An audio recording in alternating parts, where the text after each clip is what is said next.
With bells and whistles.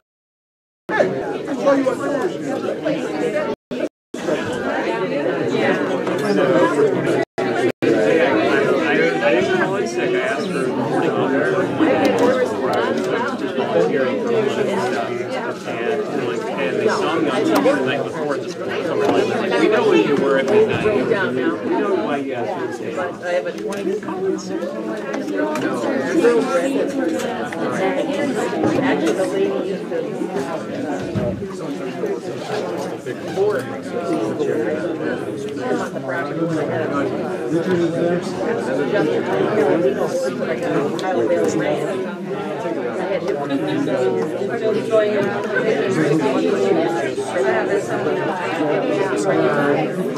But I had Dutchess stuff, and I also had Al, brought down right up for Patty, Monkey Ranch up there. I just love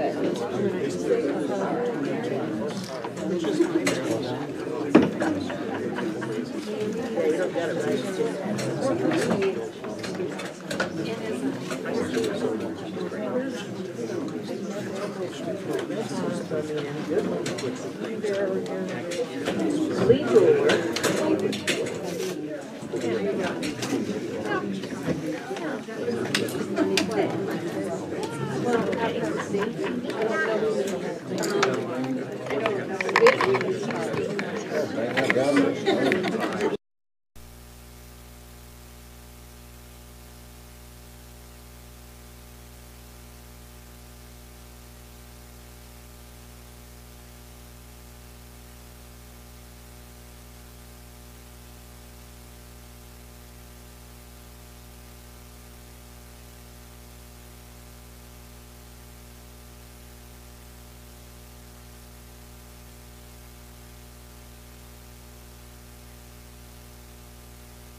All right, Dolores, are you ready?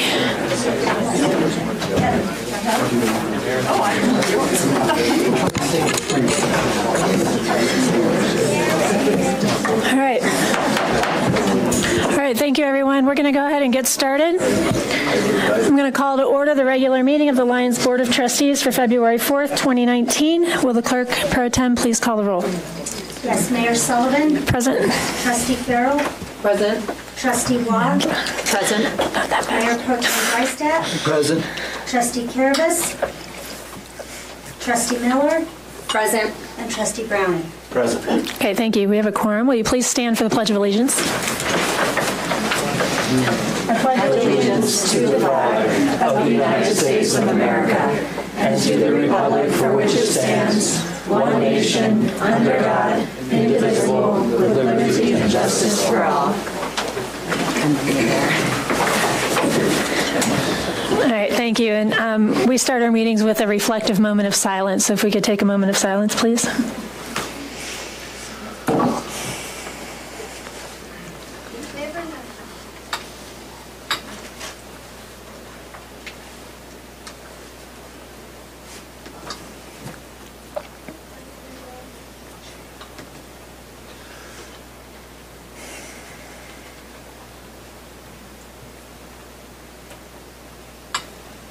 Thank you, everyone. Could I have a motion, please, to approve tonight's agenda?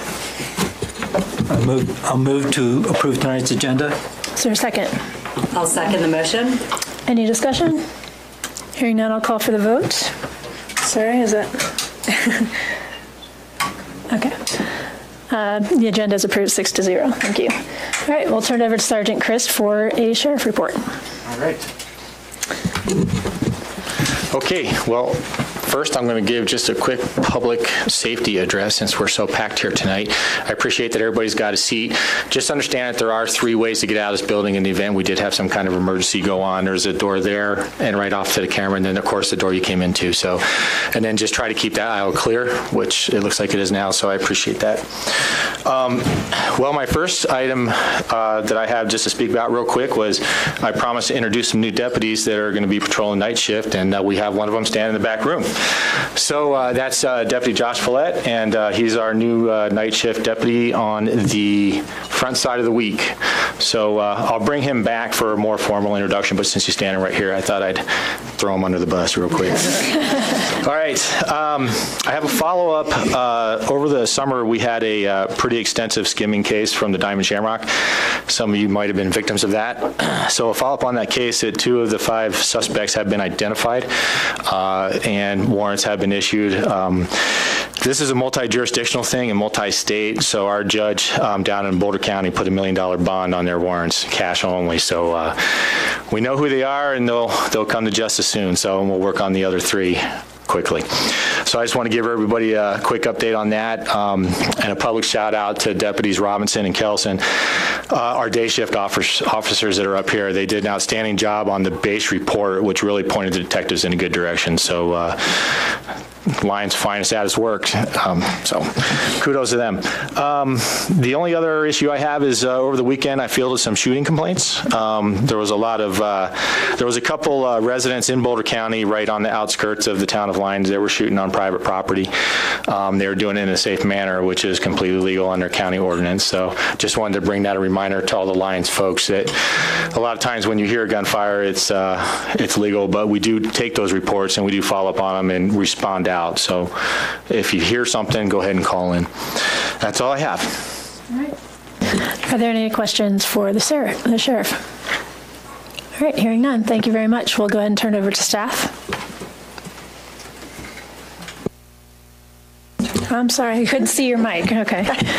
Okay, so I'm going to give the flood recovery update tonight. So the first project that I'm going to give an update on is the Eastern Corridor Utilities. As you may know, our bids came in $1 million over our estimates, so we've gone back to with the design consultant and made some adjustments to our bid schedule, and we'll be sending that for review with EDA, and then once they approve the new bid schedule, then we'll be putting that back out to rebid between February 15th and the 19th. And then we have been working on a portion of the outfall extension.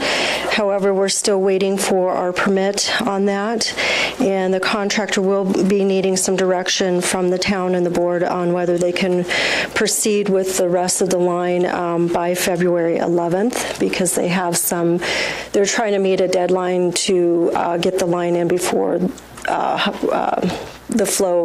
the river flows start coming up. So their deadline is March 15th. And they need to schedule some other contractors to come in and do some mooring for that. The Public Works building, both buildings are starting construction. We're sending out a letter or an email out to the neighbors in that area to let them know that we're doing construction out there. And our current schedule for the replacement building, which is basically the storage building, is May 5th. And the schedule to complete the operations building is June 28th. Another project that we had in line was relocating the water line in Apple Valley, and that project is coming in way over the funding that we have available. So the state will be meeting with FEMA tomorrow to get direction from them of what to do with what our options are for the line, and then we will be meeting with Longmont next week to give them an update on that project. Second Avenue Bridge and the pedestrian bridge are both in review with FEMA for design, and I check with them every 2 weeks to get an update, see where we're at with that. And then Bone Park, we're working very closely with FEMA to get the environmental clearance, and that's going really well and progressing, and hopefully we might have a clearance in the next 30 to 45 days, but we'll see. So, and that's basically recovery in a nutshell. Are there any questions for staff on the flood recovery update? I just had one for you. I was meeting with some residents over the weekend on about traffic on Evans, so I'm glad you're still here. Just talking about preparing for next season, and I mentioned that the paving was still part of the 2019 plan. Where are we with the plans for that, and have we started putting together any construction timelines and meeting with residents about what changes that might entail? So the curve on, I think, 4th and Evans there, that is part of the FEMA pilot. And so we are actually going to start design on that here in the next few weeks. So that is funded by FEMA, so we are initiating design for that. And I think they take about 2 to 3 months to do design, so I think it would probably be late spring, early summer project. The rest of the paving around town, that's still, we kind of have to see how our budget turns out with CDBG funding after we sort out the operations building and the Eastern Corridor utilities. And then whatever funding is available, then we'll come up with a schedule for the rest of the paving. So, does that help? There is one other thing people can do in the meantime. If people would park on the actual street instead of on the right-of-way, I think that would be a natural slowing down of traffic. If the road is not as wide as it is, people will go slower. So that is something people can do in the meantime while we're getting these plans together. The design is pretty well done. It just needs to get all the approvals it needs and then fine-tuned. And so hopefully we can have it before Memorial Day when activity really picks up. But in the meantime, that is one thing people can do just to slow down traffic a little bit.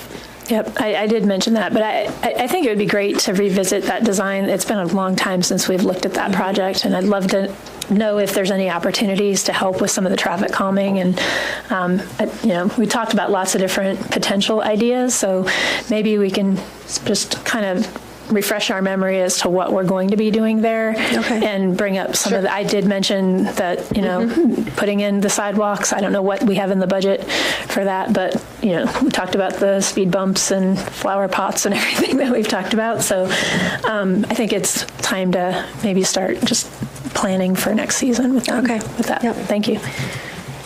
All right. A few other items to follow up on. The federal government shutdown that ended on, it was January 19th. The federal departments have been quite responsive actually since getting back, but they are prepping for another closing potential on February 15th. So we are working with the staff that at our level that we normally work with to put into place kind of our decision trees if things occur while they're closed, to try to be a little more proactive so that we do not have projects set back even further into the year. So I do want you to know that the staff we're working with, other than a couple projects that have been silent, the others have been pretty responsive since they reopened.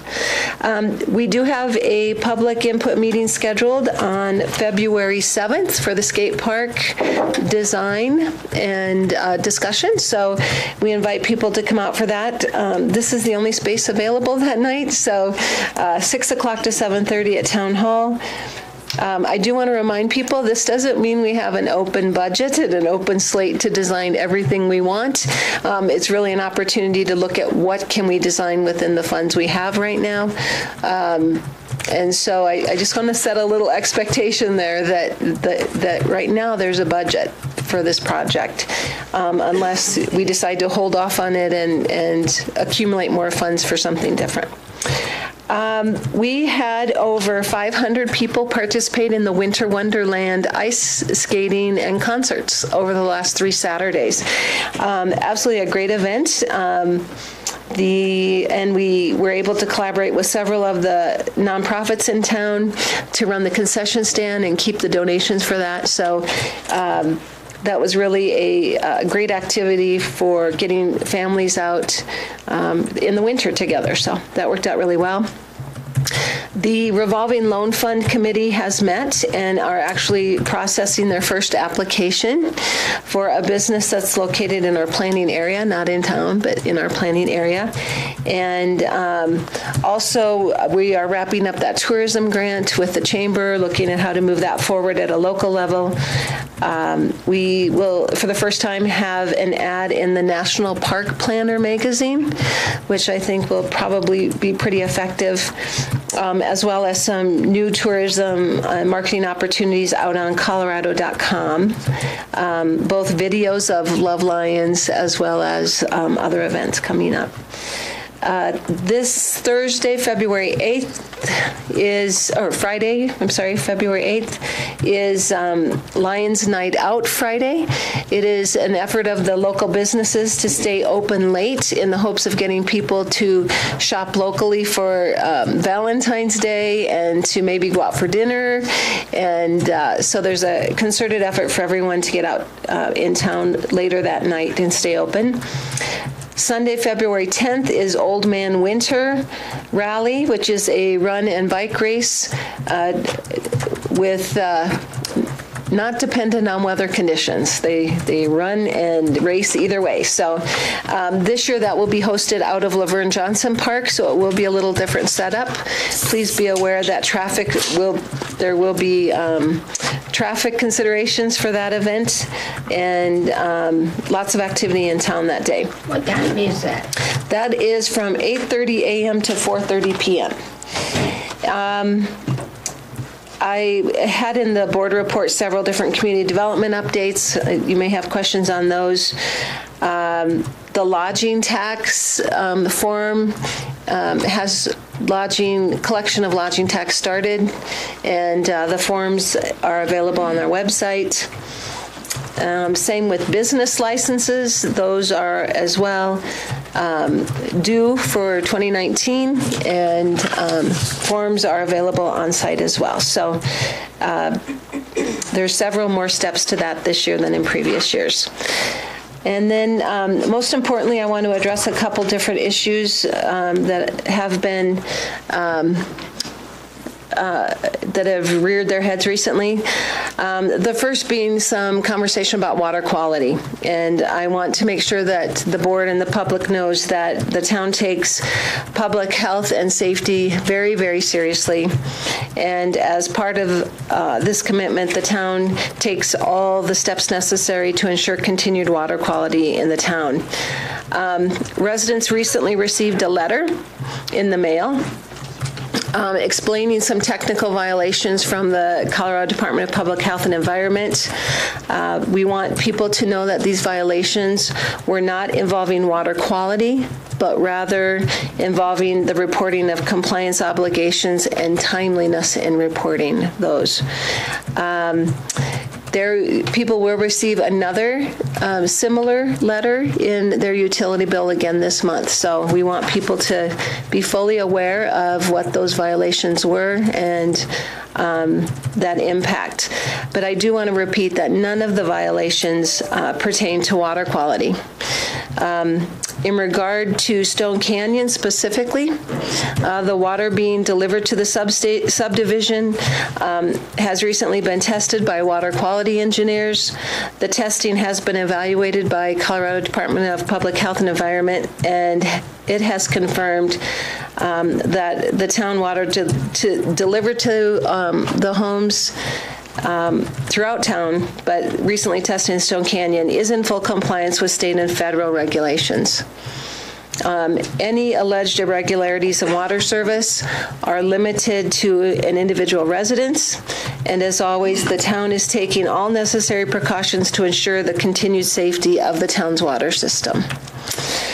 And then housing update for the evening. Summit Housing Group has gotten most of their pre-application plans together and is starting to meet with our town planner to outline that pre-application and site development process for the proposed development. As you've heard before, they submitted their CHAFA application, and will be presenting it to the Division of Housing on February 12th, at which point, if the application moves forward, there will be more public release of that application. But recently, the town did receive a citizen initiative petition that was sponsored by John Honeman and Todd Anderson, requesting that the town affirm the existing R1 zoning of Tract A in the Lions Valley Park subdivision, which they erroneously allege does not permit multifamily housing. The town clerk has denied their petition. You need to know that, because state statute requires such petitions to propose municipal legislation. Because affirmation of existing laws does not constitute a legislative act under state law, the town was required to deny their petition. I want to clarify that for everyone. Any questions?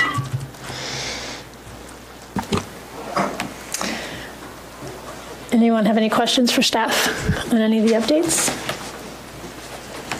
All right. Thank you very much. We're going to go ahead and move on now to audience business. This is the portion of the meeting where the audience is welcome to approach the board on topics that are not on tonight's agenda for a public hearing. We do have 2 public hearings scheduled for tonight. I'm guessing most of you are not here for those. The public hearings on the schedule tonight are for Ordinance 1050, which is related to the Town of Lyons approving a 3-year lease of town-owned land with 4168 Ute Highway with Raul Vasquez. If you're here for that item, please wait until the public hearing comes to come up and speak. The second public hearing is an emergency ordinance on Ordinance 1054, which is an emergency ordinance of the Town of Lyons to amend Section 13-3-9 of the Lyons Municipal Code for the purposes of creating a water rights dedication requirement. So if you're here for that item, you should also wait until the public hearing to come speak. Every other topic is open for audience business. When you come forward, we have a sign-up sheet. Come in the order that you signed up. Each person will have 3 minutes because we obviously have quite a crowd tonight. You need to give your name and address for the record before you begin speaking. So I'll let the clerk pro tem begin calling names. Sorry. Amanda Domenico. Will you push the button in the middle, please? Thank you. Thank you. My name is Amanda Domenico, and I serve as the chair for SOSVV. I want to start at the beginning. I think Mayor Sullivan asked of Mr. Lubjen about the affiliation or connection between Martin Marietta and CMAX, but he's only been here a year since Germany. We've been researching this, and Martin Marietta bought their land from CMAX. Or rather, CMAX bought their land from Martin Marietta, who bought it from the Bashers, who currently lease their land for cattle grazing from Martin Marietta. So there is a long connection. I stand before you to remind you the choices that we make will influence the next few hundred years. We have been desensitized to believe that our individual choices are insignificant and preempted by the state or giant corporations mandated by presidents, but nothing is further from the truth. We feel that way because that's what we have been told. So because it's much easier to control a disempowered group. Well, but as you see from the folks in the turnout tonight, that's an old paradigm. And another question that was asked about whether this area is in the floodplains that Mr. Lubjen didn't know the answer to. The plant is in the floodplain, and not only is it in the floodplain, but it's a 100-year floodplain that, according to county land use code, all intensive uses should be discouraged. That's the county's wording. But as you see, we are vigilant, informed, organized, united, and committed to correcting the mistakes of the past by guiding our actions in the present and our investment and commitment to the future. Some folks grew up in the St. Vrain Valley and have been anxiously anticipating or regulating CMEX their whole lives. They were expecting a reprieve in 2021, and we're still expecting that reprieve in 2021, and with good reason. In 2002, Amy Brawley, acquisitions manager for the County of Parks and Open Space, was quoted in the Daily Camera. She said, and I quote, "By purchasing this land and connecting the open space area, the county helps protect and preserve an important habitat for wildlife. The majority of the money from the deal comes from a 0.25% tax designated for open space purchases." So it was bought by all of us, and we are the stakeholders, and we have more at stake than CMEX. Mr. John Lohr chimed in. That was Mr. Lubjohn's predecessor in 2002, quoted in the Daily Camera. "We're excited about the prospect because basically it ensures the entire valley will be open space." This doesn't sound like open space. It sounds like 20 years upon 20 years upon 20 years, and the only thing standing would be the cement plant. I have to cut you off there. That's 3 minutes. Thank you. My 3 minutes. You can't do that. We don't allow people to donate their time. So the next person. We were told by CMEX reps that we would have a chance to speak. And this meeting.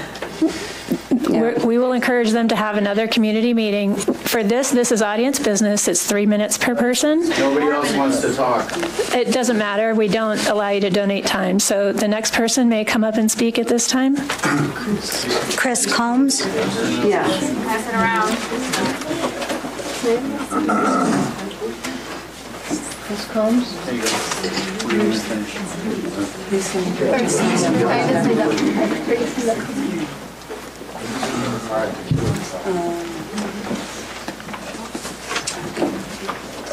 Oh, thank you. They have some packets for you all. Okay. This is the this seventh generation and the future who breathe the air quality. Thank you very much. In this valley daily. Thank you again for the clerk. Thank you. Thank you. Chris Combs?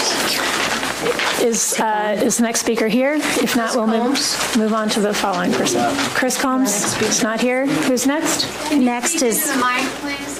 Next is Richard Cargill.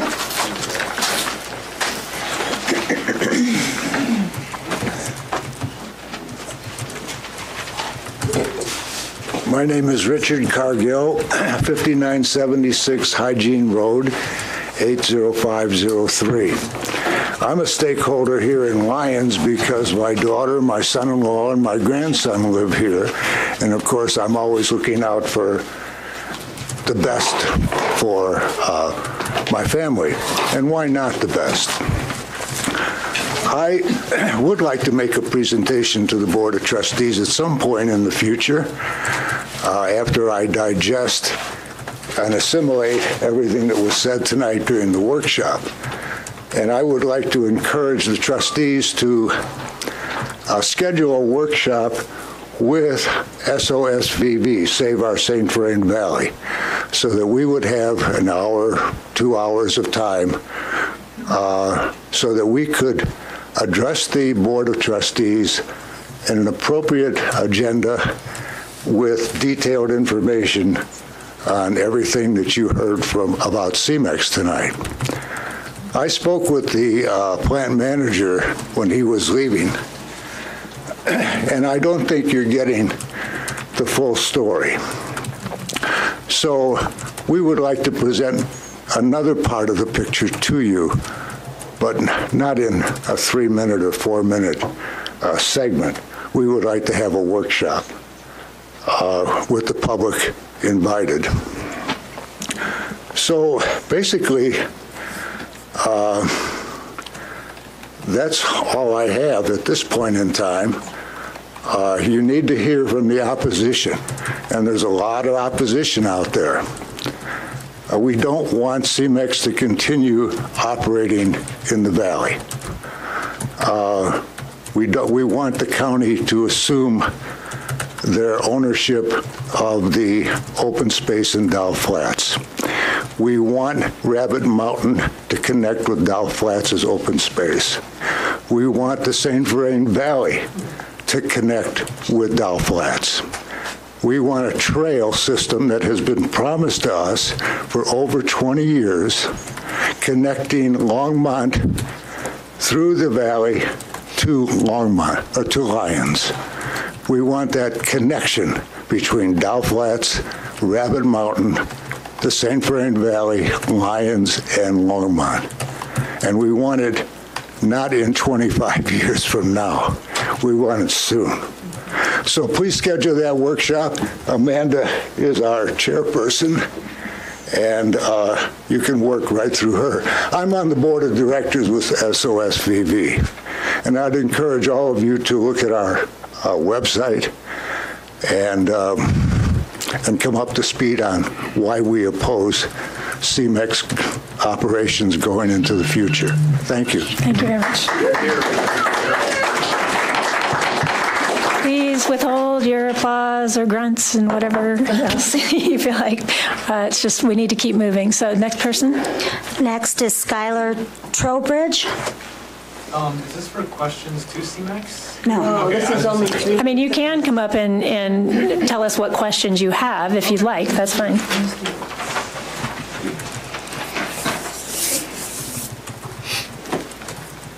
So I was just at a...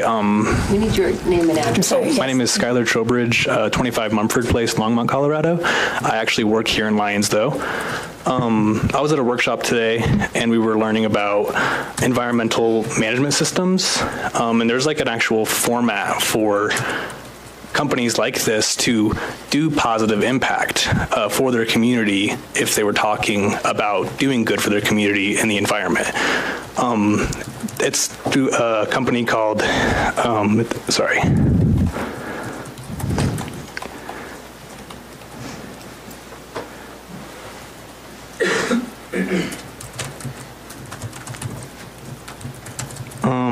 it's a group from around the world that brings together different regulations that stop really bad stuff like this from happening. And it's called the ISO 14001.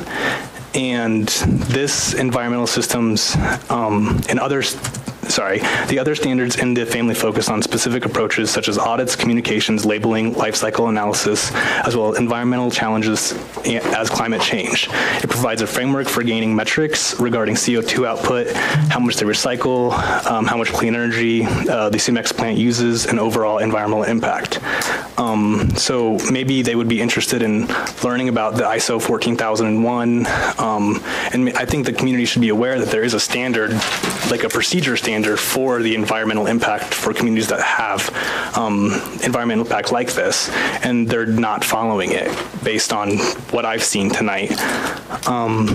So if they're going to be here for 25 years, I really think that they should be looking at the long-term stuff like this, and we have a climate accord change to follow, and we have a long-term plan to look at, and they're just not following any of it based on what we've seen tonight. I don't think they would know what an environmental management system is at all. So I would like to know if they know what that is, or if they'd be willing to implement it, and all that kind of stuff. So. Thank you very much. Yeah, thank you. Could you announce like the next 2 or 3 names just so people can be ready? Julie Boyle, followed by Unity. She knows who she is. She. He? She? Yeah.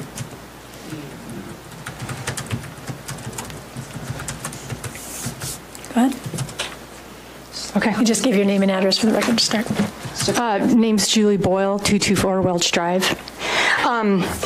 I, first of all, would like to ask the board to seriously consider extending the public business time tonight, given the huge number of people who have attended and who are obviously interested in the CEMEX plant issue.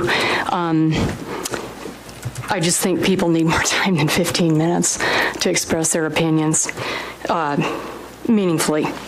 I appreciate many of the questions that the board asked of CEMEX tonight, and I want to strongly I want to strongly urge all of you and the pertinent commissions in Lyons to continue very intense involvement with both the CEMEX and Martin Marietta permit application processes, including issues of citizen health and safety, such as air quality, water quality and quantity issues, traffic safety. And I'd like to just take this time to let those present know that the Sustainable Futures Commission and the Lyons Farmette will be hosting SOSVV to do a presentation at the Farmette on February 21st at 6:30 p.m. Please carpool if you can because of parking issues. And SOSVV will be presenting information both on Martin Marietta's plans and CEMEX's plans. Thanks. Thank you. Unity Safraza, followed by Tess McDonald. Hello, my name is Unity Sferazza. Sorry. You're fine, you're just like everyone else. My address is 4414 Mass Street in Gun Barrel. I'm obviously not a Lyons resident. However, I do believe that I am a stakeholder in some minor way.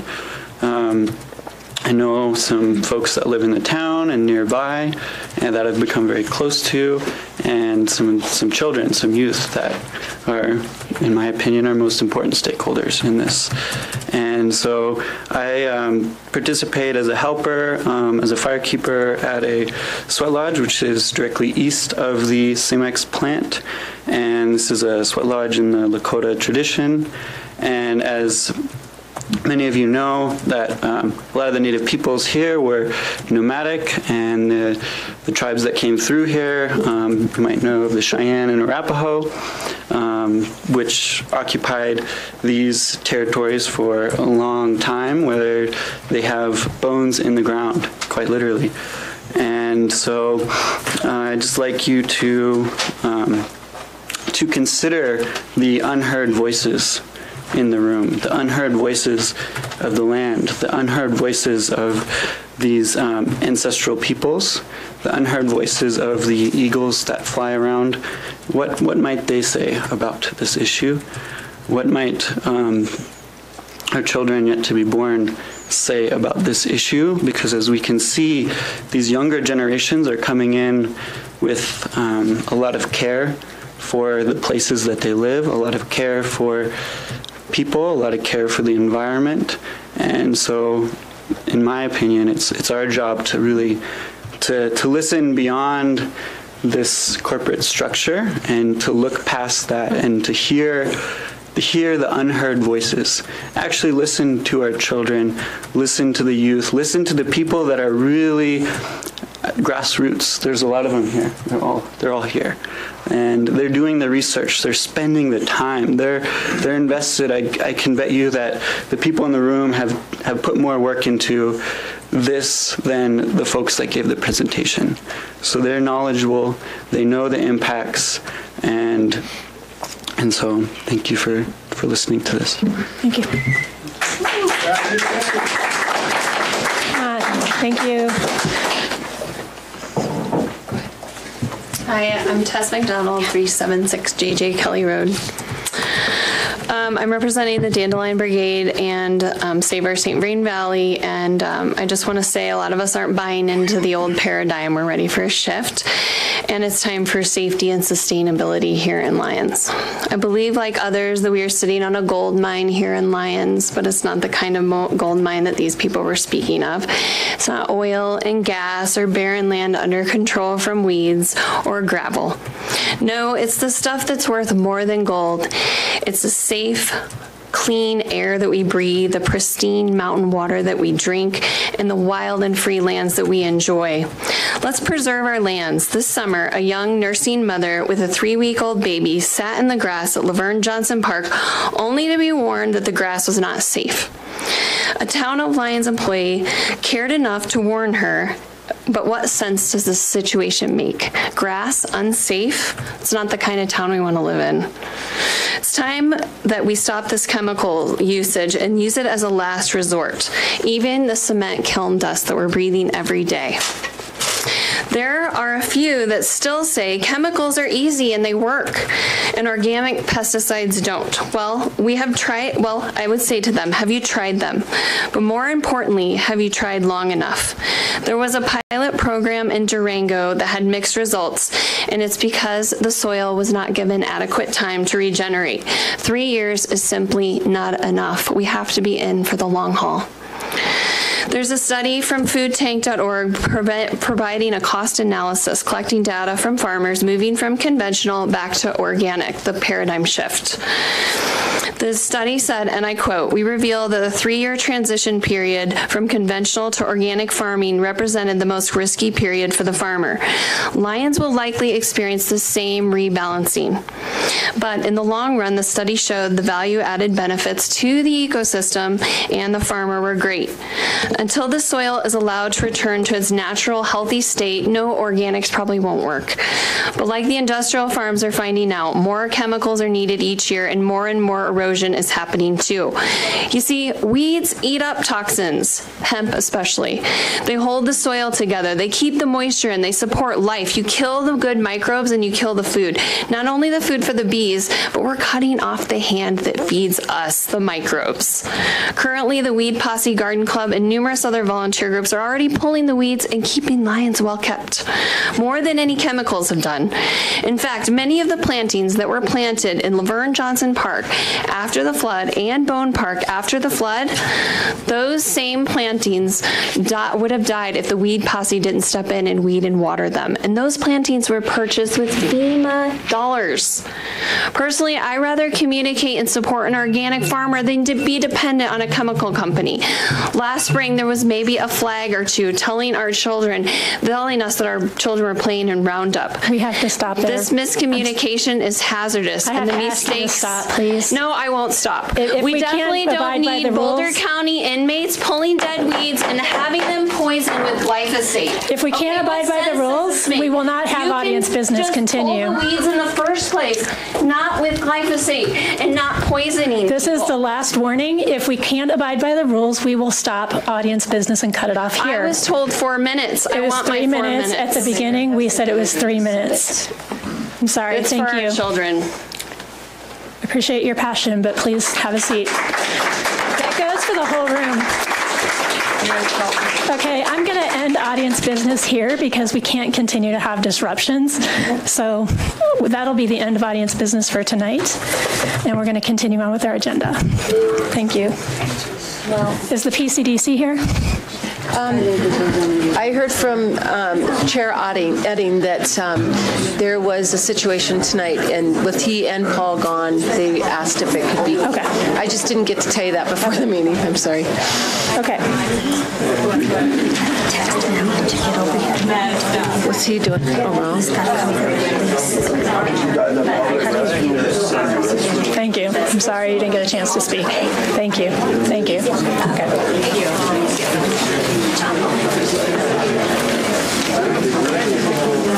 Wait a minute. People quarterly leave. All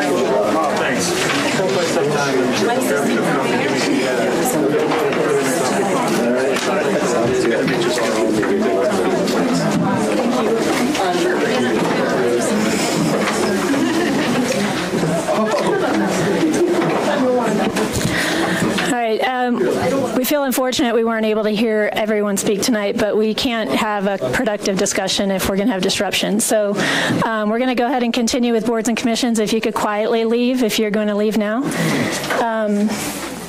We do have some appointments to make tonight, but before I make the appointments, I want to take a moment to acknowledge someone who's given a lot of time and many years to our Parks and Rec Commission. So we at the first of the year try to advertise openings on our boards and commissions, and we did recently have an advertisement. I wrote an article about the opportunities to serve on our boards, and we've actually had quite a nice response to that.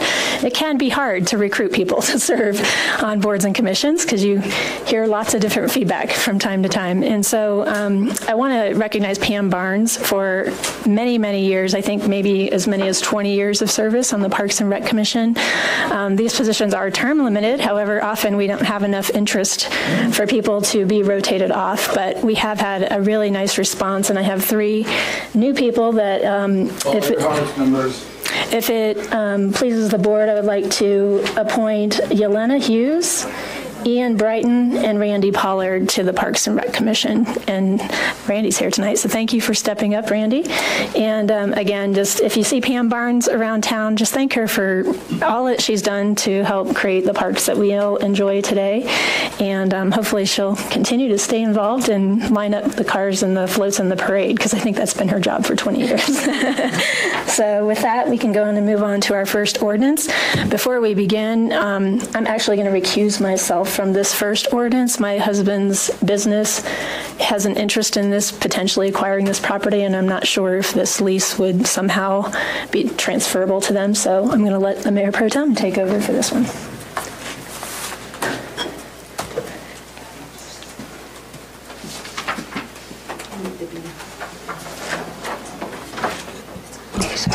It's okay, it's okay. So I'll open the public hearing for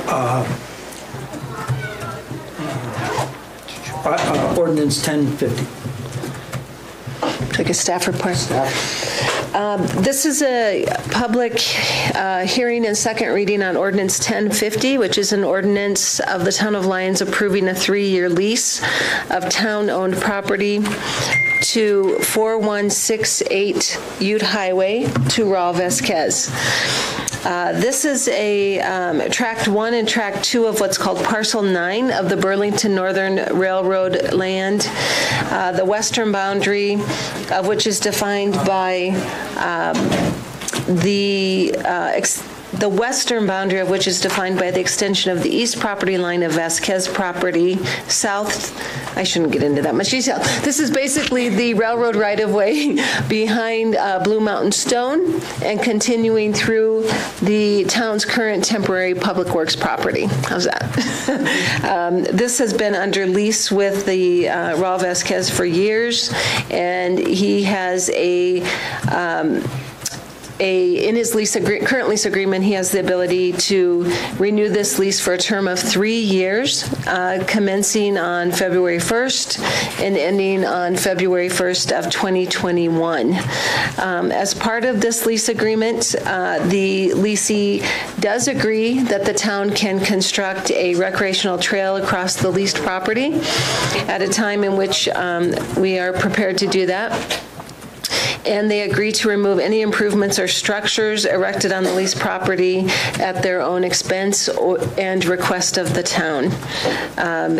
This particular lease, because the terms were set many, many years ago and are renewable as is, the request to remove such infrastructure would take a 12-month notice to do so. Other than that, the entire term of this lease, if either party wants to terminate, is a 90-day notice to terminate the lease. And the leasee does make a payment of $3,300 for each parcel, so it would be a total of $6,600 for the lease of both of these rights-of-way. And staff recommendation is to renew the lease as outlined in the current lease. Okay, are there any questions from the board for staff?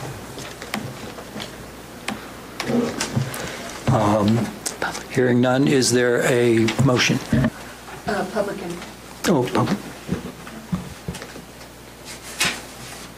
Okay. Oh, I'm sorry. You're right. I'm sorry. I missed up. Do you have a motion? We do have public hearing. Yeah, public hearing first. Yeah. We do have to do a public hearing first.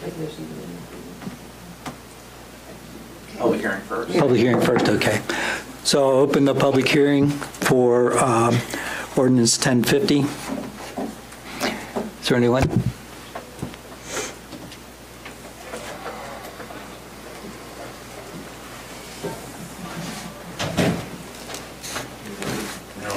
I just knew said Oh, you have to turn him on. Nicholas Angelo, 4089 Ute Highway.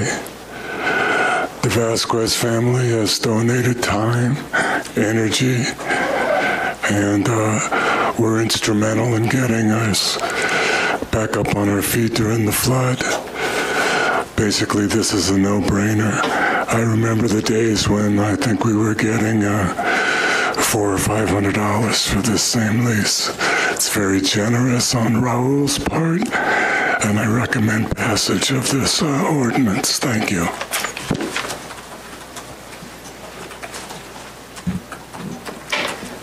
Okay, are there any other audience public hearing comments? If not, then I will close the public hearing and ask for a motion.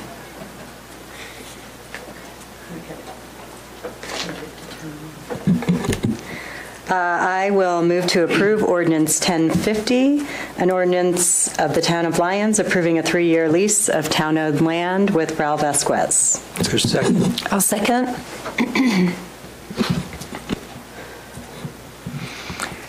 Okay, is there any discussion among the board members relative to this? If no discussion, then I'll call for a vote. Okay, it passes 5-0. Okay, so we will call the mayor back.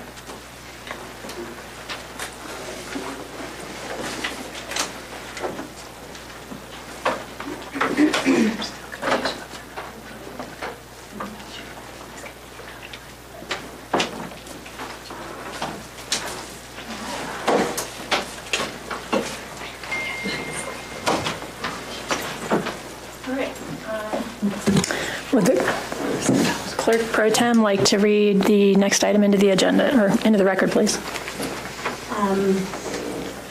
Item number 2, emergency ordinance, ordinance 1054, an emergency ordinance of the Town of Lyons, Colorado, amending section 13-3-9 of the Lyons Municipal Code for the purposes of creating a water rights dedication requirement.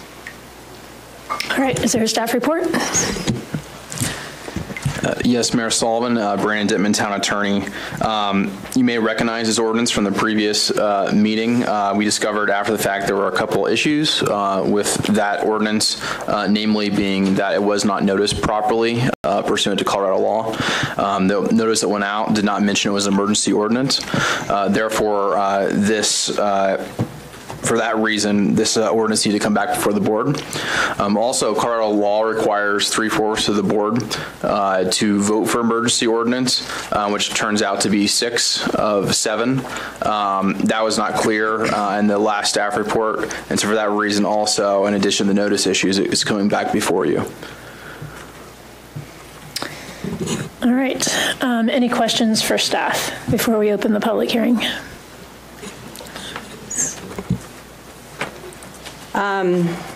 I have a couple of questions for staff, and this is in relation to, along with the water sewer rate study, there was a letter from BBA, the Lyons Water Rights and Demands memo, that I don't know if the new board members have seen, but we talked about it a long time ago, and there were 7 recommendations in that letter. So I just have a question on a couple of those recommendations and what we've done in response to that. So the number 1 recommendation was improving records of water. And I'll just read it. Improve records of water use, including diversions by structure and water right uses, irrigated acreage crops, municipal water demand, and overall accounting. This should also apply to the use of the irrigation rights owned by the town. So I know there's been work done toward this goal of inventory and gathering numbers, but if you could just respond to that and what the town has done to date for that. that one. If I may. Yeah, we're currently reporting monthly on the water use we're taking out of Lions Ditch for irrigating Laverne Johnson Park. So we're now reading that meter monthly and reporting that to the state. Additionally, we're in the process of working on getting Bone Park all set up for stream water as opposed to potable water. Okay. So those are the two things we're working on that. We're trying to make work with the Left-Hand Water Conservation District for some augmentation. And additionally, we're looking at using the Button Rock water for that so that we can pull directly in and not use potable water when it's available. So, and specifically, how are records being kept? What is the system in place other than keeping it on a piece of paper in a record book? Because that was part of the recommendation, was just improving record keeping. So. Okay, and we have a monthly report between Longmont and ourselves for water usage.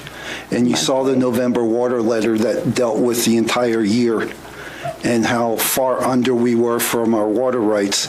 Even though the shares are there, our water usage is way below that. Because the town does a great job with water conservation as a whole. All the residents cooperate incredibly well. And we're well below nation and even Colorado averages for water usage. Additionally, Dolores, can you help me out on what we're doing with all of our water shares and anything that we have through Button Rock or anything that you mentioned is on file with the Water Conservancy District. We have to file any shares that are dedicated to the town, and they keep a ledger of it as well as we do, and we have to update that with them annually. Okay, so you each keep a ledger and that's compared. And any time, let's say a new home is going to be built and they need to dedicate a share, we have to do a temporary use transfer, report it to Northern Colorado Water Conservancy District, and they keep a tally for us as well. Okay, thank you. I had to turn her off to get hers to come on. Okay, so, and then the recommendations number 6 and 7 have to do with the town reviewing its water dedication policy to assure for adequacy for meeting future demands. And then specifically number 7 states, in lieu of an adequate future water dedication policy, the town should also develop a strategic plan for future supplies and begin to acquire additional senior rights or CBT units that could be provided to Longmont for treatment and delivery to Lions. So since that letter in 2017, what have we done to ensure that we have 2 water shares left, I think, according to staff. So have we been doing anything to ensure adequate water rights and water rights for future development? Go ahead. Okay. Sorry. That's okay. Well, first, this ordinance is a huge step in the right direction for doing that. Additionally, we are monitoring the sale of the water rights and what's available on auction and trying to keep track of that. But so far, I haven't seen us being able to have the funds available to do that based on the purchases. So we are keeping track of that, and should the shares somehow miraculously drop in cost or anything, we're ready to pounce on that. But Victoria, can you help me out? I'd like to follow that up with, we are talking with Longmont about what other water shares they might be able to accept in lieu of Northern or Carter Lake CBT shares. I recently also attended the Palmerton Ditch meeting, which we own shares but have never used, to see if there's a way we could also utilize those. And it sounds as if that will be a nice irrigation source for our property east of town. that we haven't utilized in the past, which would be nice. But I think the UEB is just finally at a point where they're starting to review, and this was the first step, was reviewing as recommendation number 6 was, recommendation of reviewing the water dedication policy. The next step will be number 7, which is how do we and what do we do for future dedication. That should probably be a goal for this year for the Utility Engineering Board if the board wants to direct that. I just have one last question that I did ask the last meeting, but I just want to confirm. So from my understanding, other towns and cities, they haven't had the need to shift the cost to a developer for a water right because they just have them on hand? Or, I mean, are there other towns and cities that are in the situation that we're in? And if so, what has been their response to that? I would need research time on that. I don't know anybody who shifted the costs. Everyone expects you to pay your fair share all across the metro area. Clearly, certain municipalities are up front looking for bigger purchases. Longmont just swung a huge water deal with bonding to pay for it as part of some Western Slope water that they intend to pipe over here. So, I mean, they've spent millions and millions of dollars in order to do that and bond it. I really don't know anyone who just gives that away. I mean, anyone in the Denver Water Board area, they have to pay their shares, just like everyone else. However, right now, Denver, because of their senior rates, the shares are a little bit cheaper than CBT shares, a lot cheaper than CBT shares. But everyone I know is requiring, I don't know anyone who just doesn't have that requirement. Oh, no, I just meant in the situation where they're running out of shares and where do they go from here? I mean everybody has to pay for shares and dedicate them. I don't know anyone who's as tight as we are. But again, cities like Longmont and Aurora have been way up front in adding water rights. Highlands Ranch, as an example, has done a lot for water recharge as they've been taking groundwater out. So different areas are working hard to fix their problems or to try to augment their problems. But I don't know anyone who's down to 2 shares like we are. Okay. 2.2.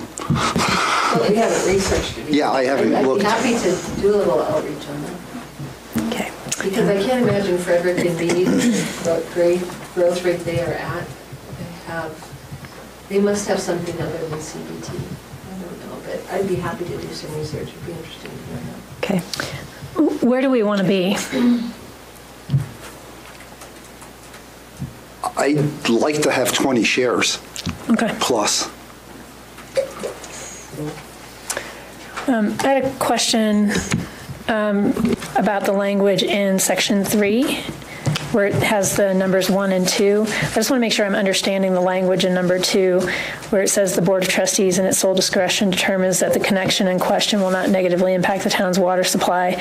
Does that mean that we have the ability to waive this requirement? What does that mean? That was not the intention, I believe. I'm trying to pull up, I apologize because of our earlier issues. Do you have it?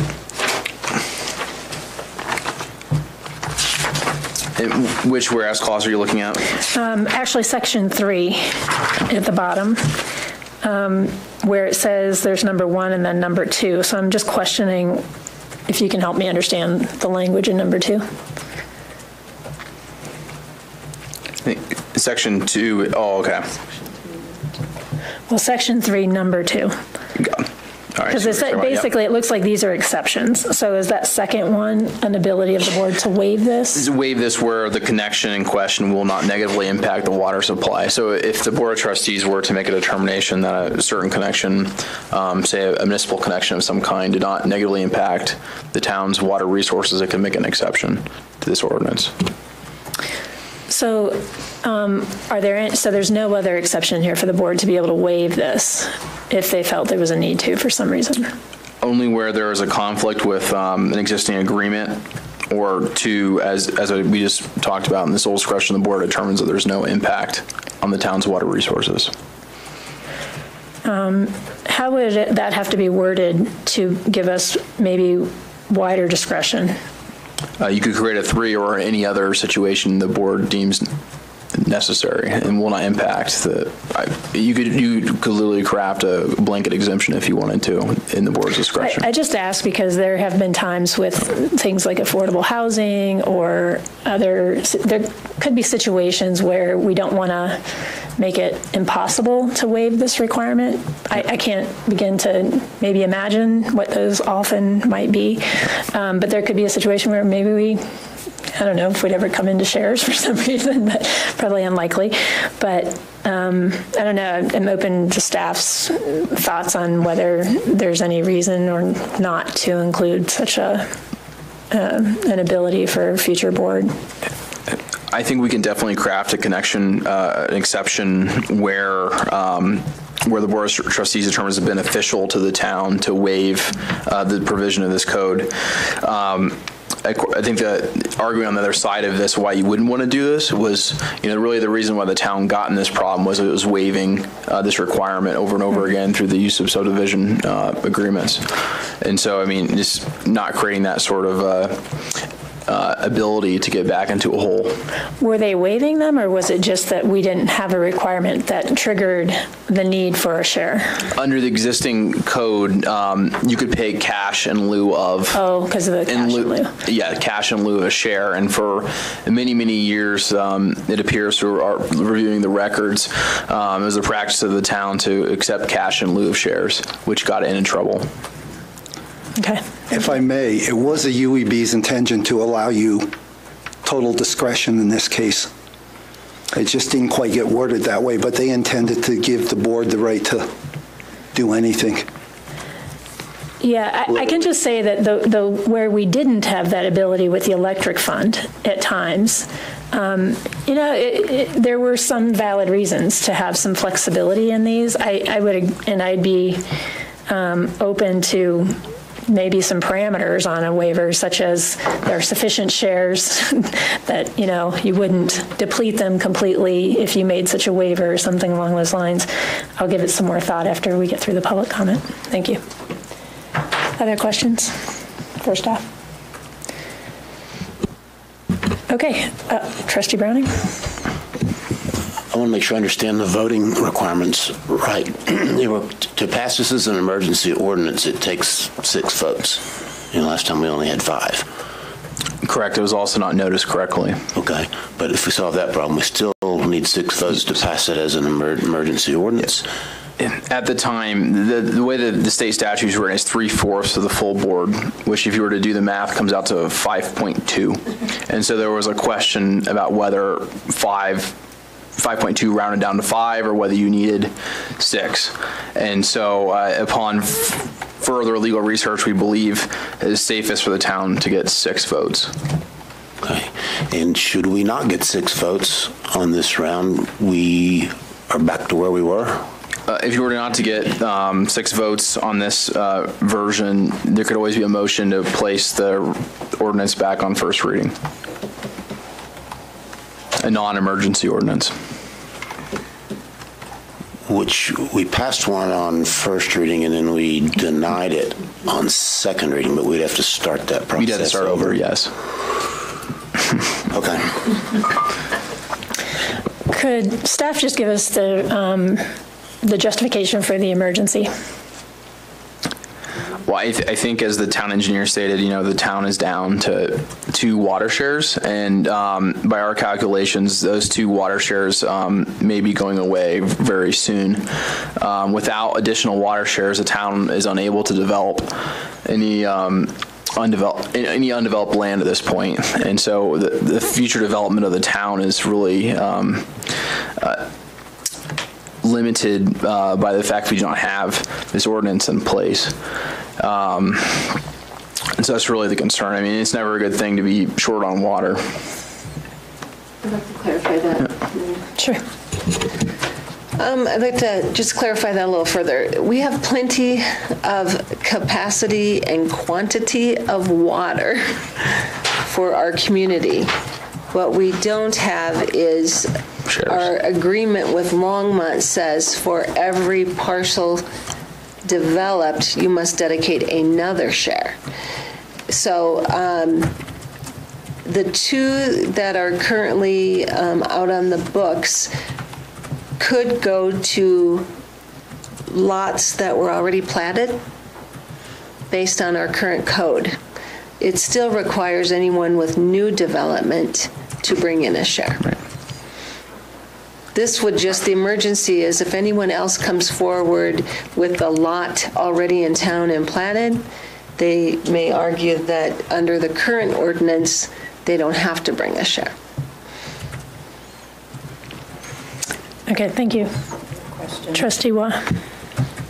So if we are in the situation where we have no water shares to dedicate, and somebody wants to build on a lot, couldn't we just say to them, well, we don't have any shares to dedicate. If you want to pursue this, you can find a share and sell it to the town, and we can dedicate it. For new development, that's fine. For anything new. Yes. But what the problem has been is there apparently over the years, between the taking cash in lieu of and not using that to buy water shares, we're behind now. Right now, that if someone wanted to argue the current ordinance, the town would have to find a CBT share to bring in with that. I think the other danger is, and this is purely hypothetical, someone had a use by right to develop a piece of property and they not yet dedicated a water share. The town would have to allow that development to move forward and then be on the hook for a water share, which is $30,000. I heard St. Vrain Left Hand the other day quoted it, they're now $40,000. They're becoming so, it went from $35,000 2 months ago and the library bought a share to $40,000 this month. All right, any other questions? Okay, hearing none, we'll go ahead and open the public hearing for Ordinance 1054, which is the emergency ordinance of the Town of Lyons of Colorado to amend the section 13-3-9 of the Lyons Municipal Code for the purposes of creating a water rights dedication requirement. Each person will have 3 minutes. If you want to come forward, give your name and address for the record before you begin. Would anyone like to speak? Please, 3 minutes. Sorry.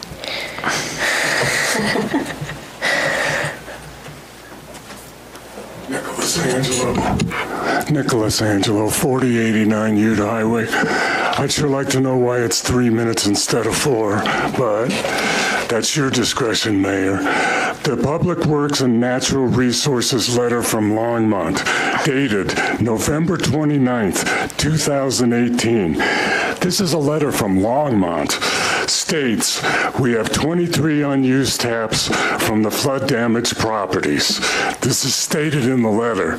6 of those were used for the Habitat for Humanity's home, which was a beautiful use of those. 5 were used in Bone Park for the expansion of a tap to a 2-inch tap. I'd like to know what that's for. That left 12, stated in the letter. If perhaps the 2 that were dedicated to Lyons properties in negotiation were taken off of this, they may not have been, because they may have been pre to this letter.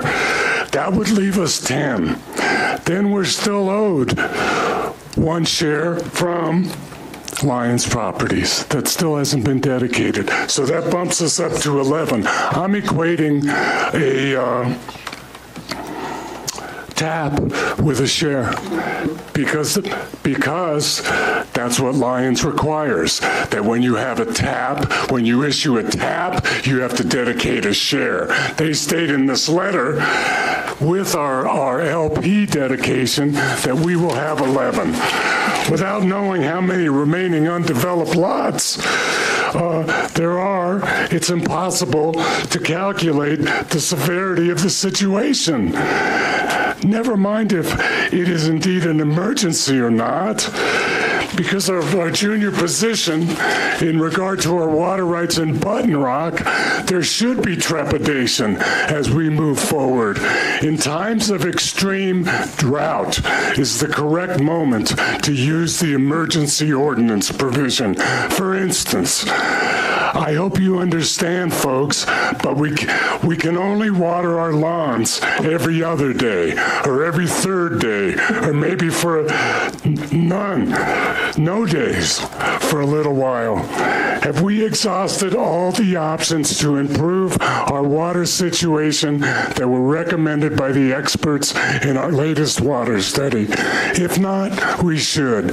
We paid for that, the expert recommendation. It seems to me that perhaps we are using this strategy as a first option instead of a last option. For this Board of Trustees to maintain its integrity regarding the undeveloped lots agreement, as has every governing body since 2003, is paramount. I have a couple more paragraphs, but my time's up because my time was 3 minutes instead of 4, and I timed it. We often give 3 minutes on ordinances. Thank you. Anyone else like to speak on this ordinance? Sorry. All right. Thanks for being here. Anyone else? Okay, we'll close the public comment. I'll open it up to the board for discussion. Anyone like to begin?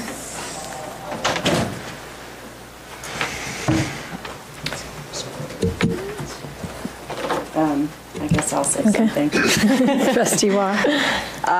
So I am opposed to this as an emergency ordinance. I don't feel like this is a true emergency health and safety threat to us at this point.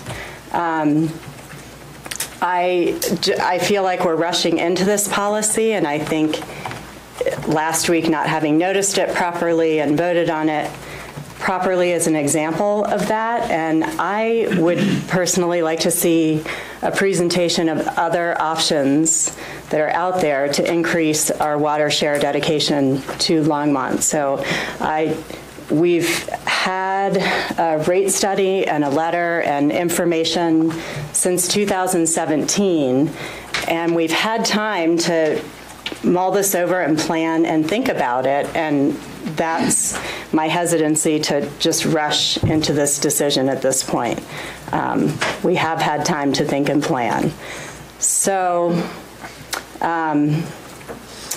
also under the IGA with Longmont, it's always been the town's, thus far, it's always been the town's responsibility to find those shares and dedicate them. And I don't see the reason for shifting that in this ordinance to the developer to find the share, pay for it, and dedicate it on top of the water tap fee that they're paying already. So just a general reason for opposition.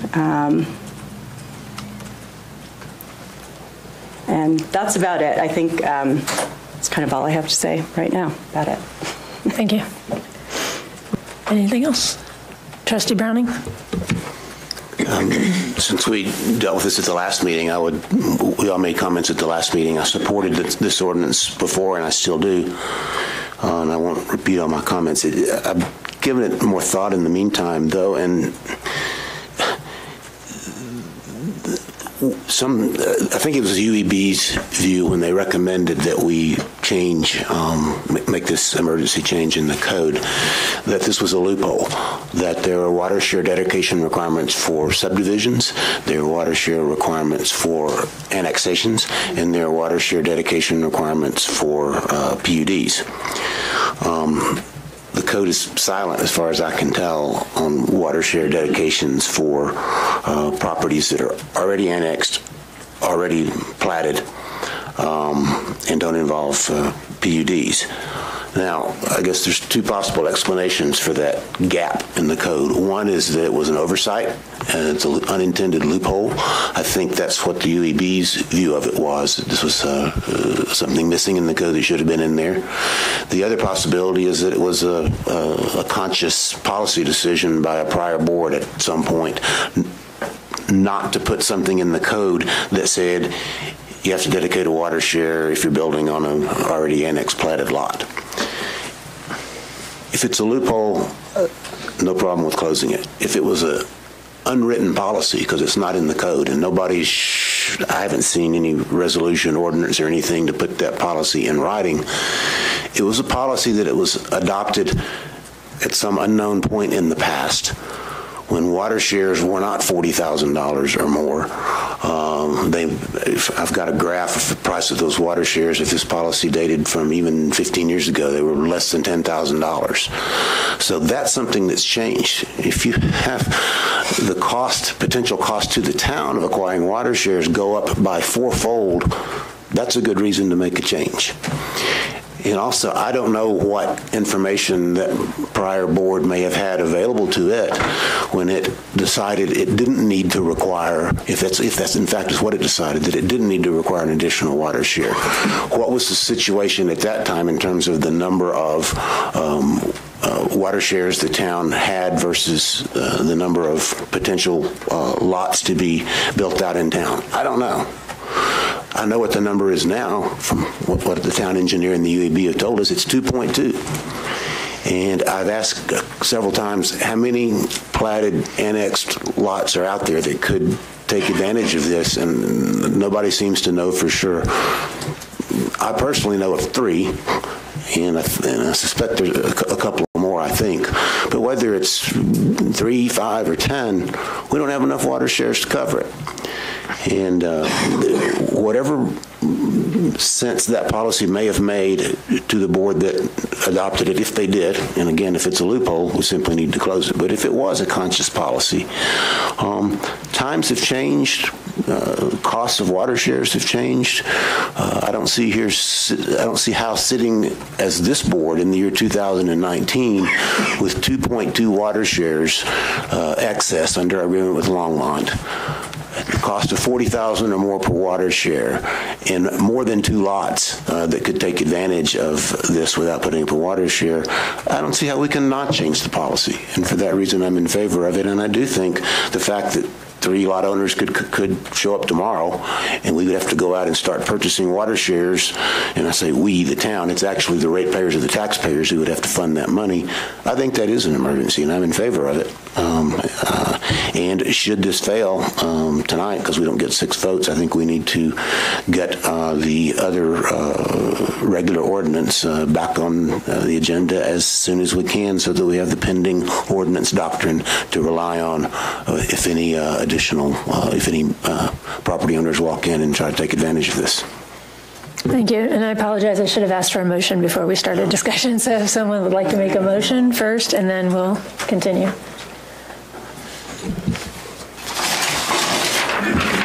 I move to adopt ordinance 1054.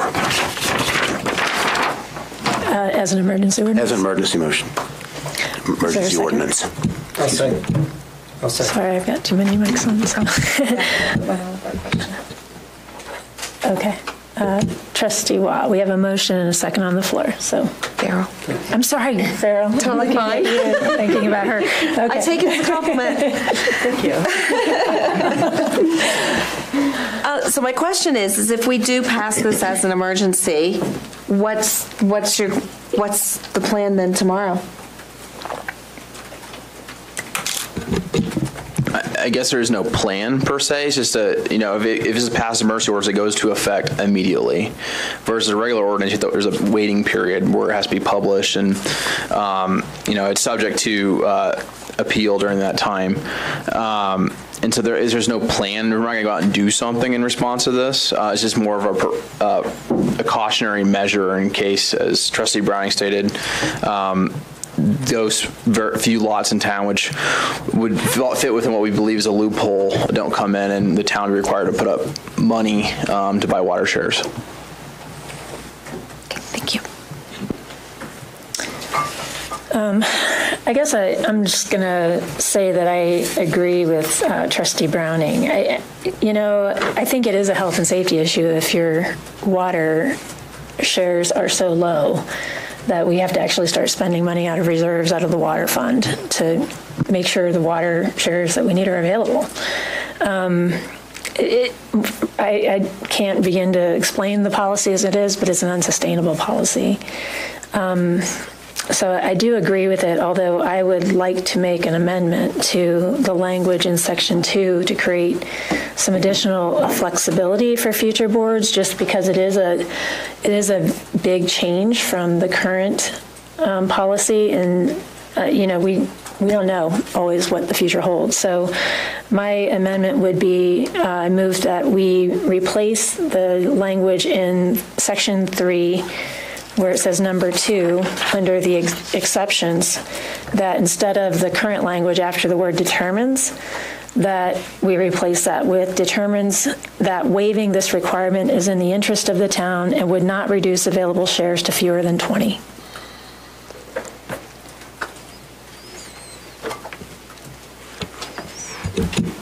Could you repeat that, please? Sure.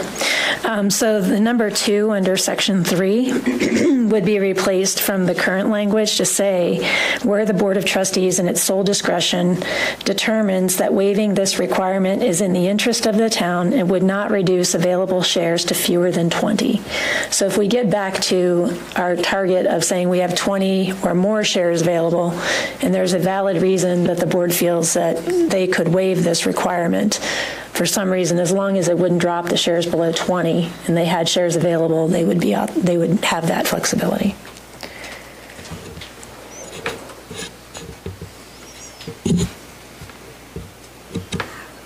Do you want?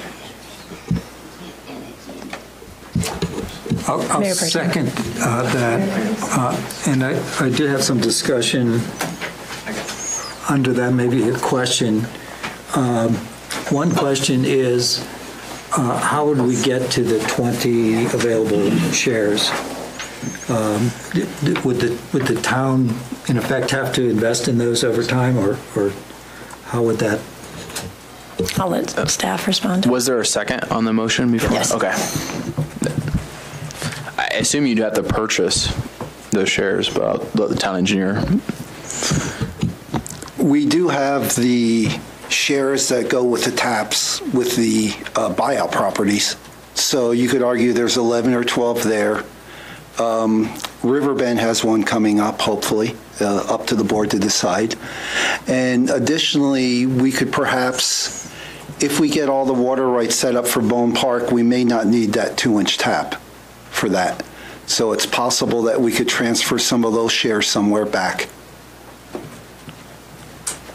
So we may only need a few shares to hit that 20 that we may have to purchase. So it's not an unreasonable goal. Yeah, and I guess my point is that if shares become, if the town comes into more shares through some sort of negotiation or acquires a property or something, I don't know how what those situations might be, regardless of how we get there. And I think it's just nice to leave some flexibility in the ordinance. That's just my goal. So, Trustee Wah. So, building on both your questions, should this ordinance pass, what is the plan for acquiring more shares for the town? Or are you even going to pursue that? Because you might not necessarily need to. So that's kind of my big question. Will you continue to pursue getting to that 20, even if this ordinance passes? Yes. I mean, we should be up at that level, and perhaps once we get the water and sewer funds a little more solid, we can look, and then we could, once a year they put bids out for water shares of what they have available, and you never know. Somebody may come in at a reasonable price, want to exercise something quickly, and there are possibilities out there. we'll just have to wait and see.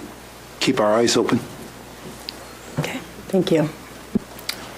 Trustee Browning, or I'm sorry, Trustee Miller and then Trustee Browning.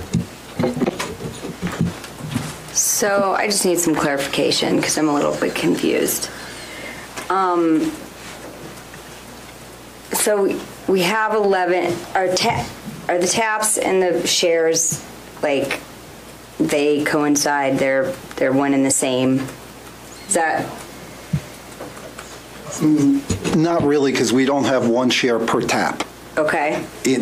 But the way our agreement works with Longmont is we have those in abeyance, so we don't need the one for those. Okay. We can use those taps somewhere without getting the water share for it. So the taps that we have remaining from the buyouts and we essentially have 10 right now. Are those to be used for municipal purposes, like town stuff? Or, I mean, I guess I don't understand why you're saying we have 2.2 water shares and this is an emergency, but then all of a sudden we have 10 taps. Well, right? The taps are up to you folks to decide what to do with. Okay. The board chose to give them to Habitat. Right. So, and those would be also up to your discretion of how to use. But it's still water that we have, correct? I mean, it's still essentially water.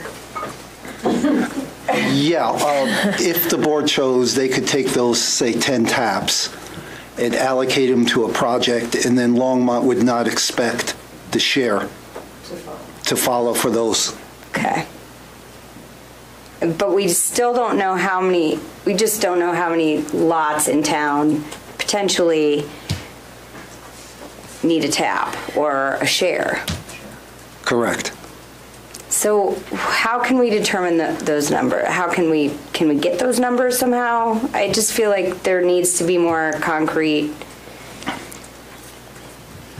numbers here in order to... Every situation is slightly different. And in some scenarios, we've had people combine lots. Some we've had them subdivide lots. Some use the one that was associated and have to bring in another. It is unique. I mean, we could give you an estimate of how many lots we think are developable, but that doesn't mean a lot that's currently zoned something other than residential couldn't change, you know what I mean, and be rezoned. So it is difficult. I think we could give you an idea of how many lots we think are R1 or R1, R2, or R3 that might develop.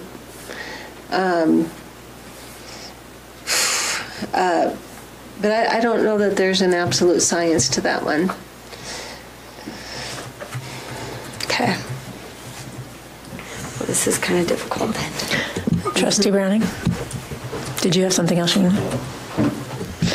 I guess if the town staff has an estimate of, I know you limited to residential, of how many residential lots are platted that somebody could file a building permit application on, and I'd like to know that. And I know a few just from where I live in personal experience, but it seems to me that's relevant because of the 2.2 number. And if there's only 3, happen to be the 3 I know of, then we got an emergency, but maybe not a huge one. If there's 15 out there, then we got a real potential problem. So I would, if staff has an estimate, I'd like to know what it is. Can I ask the question in a slightly different way that might be helpful? Okay. How many have we seen happen in the last several years to where a water share did not come to the town, but we approved new development, would you say? Have any clue, Dolores? All of the development that's occurred in the last 10 years at least have involved mostly the Markel subdivision, and they always bring a water share with them. I only am aware of 2 or 3 that have come in to say, oh, we got to share when the town went on water, but it didn't, but it's not documented as such. There's probably been maybe 4 or 5 in the last 10 years. Okay. All right, so I'm just going to remind us where we are. There's a motion for an amendment with a second, so I think we should go ahead and try to consider that, and then we can go back to the overall. So any further discussion on the amendment itself? Okay, I'll call for the vote on the amendment. I missed a meeting, so I'm out of practice. I think I got it right. Wait, no, sorry. Okay, so the amendment carries 5-1. Thank you. All right. Any further discussion on the 5 to 1? Voted against. I didn't see. Just one? No. Just Trustee Miller. Trustee Miller I think voted against. All right. Any further discussion on the overall motion? Trustee Farrell. So my feeling is if this is going to constitute an emergency, then we also need to have a goal to get to, and I like where you were going with the amendment, is 20. So my feeling is if we're in an emergency situation, then we kind of need to get on the ball and get to our goal. And so how do we go about doing that? So I think the UEB needs to make it a priority for them to research, and it has to be an action item. Absolutely. And like I said, discussions with Longmont, maybe if they're willing to take some other shares, if they're willing to take Palmerton shares and, convert one CBT, 3 Palmertons equal 1 CBT or something. We need to have those discussions. And honestly, I think that staff felt we were doing okay with knowing we had some buyout shares there. But as soon as 2 people recently came in and said, oh no, we have shares that we assumed we got when we went on Lions Water. And getting clarification from Longmont that no, and in the codes, nothing addressing it. It just really put us in a precarious situation that actual water shares on the books, there's only 2, and they're both spoken for if the attorneys agree that those 2 properties are entitled to them. And I think that just brought it to our attention, really clearly. And honestly, I know that I have not had time to do a lot of research on this in the last couple of years. So we can certainly make that a priority. I can make that a priority for the town engineer. And, if you guys want the UEB to focus on that. I don't think we're the only one in the area that's facing this situation. Or water shares would not be that high. So my feeling then is I'm for passing this evening as an emergency, but then I fully expect that we treat it as one such and that the UEB gets on the ball and give us the plan and let's get this problem solved. They're the ones who initiated this ordinance. Yeah, so own it. It's my message back to UEB, please. Mayor Pro Tem. Just had a clarifying question related to the town administrator's comment about that there are 2 requests sitting right now. Yeah. And that's the 2? There are 2 right now. So we would have 0.2 left? We'd have 0, yes. So if 1 more came in. Yes. And that's what I'm saying. We never know. They just pop up out of the blue. We didn't expect these 2. Nor did I always thought they would bring in a share, but the interpretation of the current ordinance is open. So how would this ordinance apply to those 2 requests? Would it be after the fact or? From what we can tell, the 2 that we know about have subdivision agreements, which basically allowed them to pay cash in lieu of shares. And so we're thinking those 2 are probably already spoken for. But the records don't show? The records don't show. I mean, there are literally pages missing from these subdivision agreements. Okay, but if they pay cash in lieu of share, then we could immediately turn around and buy. No, they're saying they did. They already did. But there's no documentation of receipts. The agreement says they paid cash in lieu of shares, but there's no documentation to show that cash was ever paid. So the question again then is, how would this ordinance apply to those two? It wouldn't. We don't think it'll. My current belief is that this would not fix those two particular properties, but we know there are other properties out there that this would fix. Okay, so now it starts to sound like an emergency to me. Yes. The two that are now saying we own these two last shares were platted in the 70s. Never developed, never on the radar. They're sitting on the side of a mountain that had to be blasted. I mean, it didn't look like they were developable properties, you know, if you just kind of look at it that way. So that's what I'm meaning when I say we can go and count how many empty lots show on our town plat, and we can do that. But that's not saying someone else won't come up and say, oh, back in 1960, I did this, and I don't have any documentation for that. So that's why the ordinance needs to change, because we now know there is a problem, and we are now facing the fact that if one more comes forward, the town has to purchase a share of water for a private person. Okay, so what we're saying then is this ordinance would then apply to that next person once it's in effect. If they don't have a subdivision agreement that says that they purchased, they gave money to the town in lieu of shares. That there's documentation. Correct. In this particular case, there is documentation showing that, at least according to the subdivision agreement, that money was paid in lieu of shares. I can't speak to what other potential situations are out there, but because as Victoria said, this is so complex. There's lots that we never thought would be developed. There's subdivision agreements that people didn't know existed. There's just bad documentation from the time period, which is the 60s and 70s, which a lot of these lots came into existence. A lot of them did, and at that time, water shares were $300, $600, and so it's a very different value than what we're talking about now when we actually have to purchase that share. It's very, very different.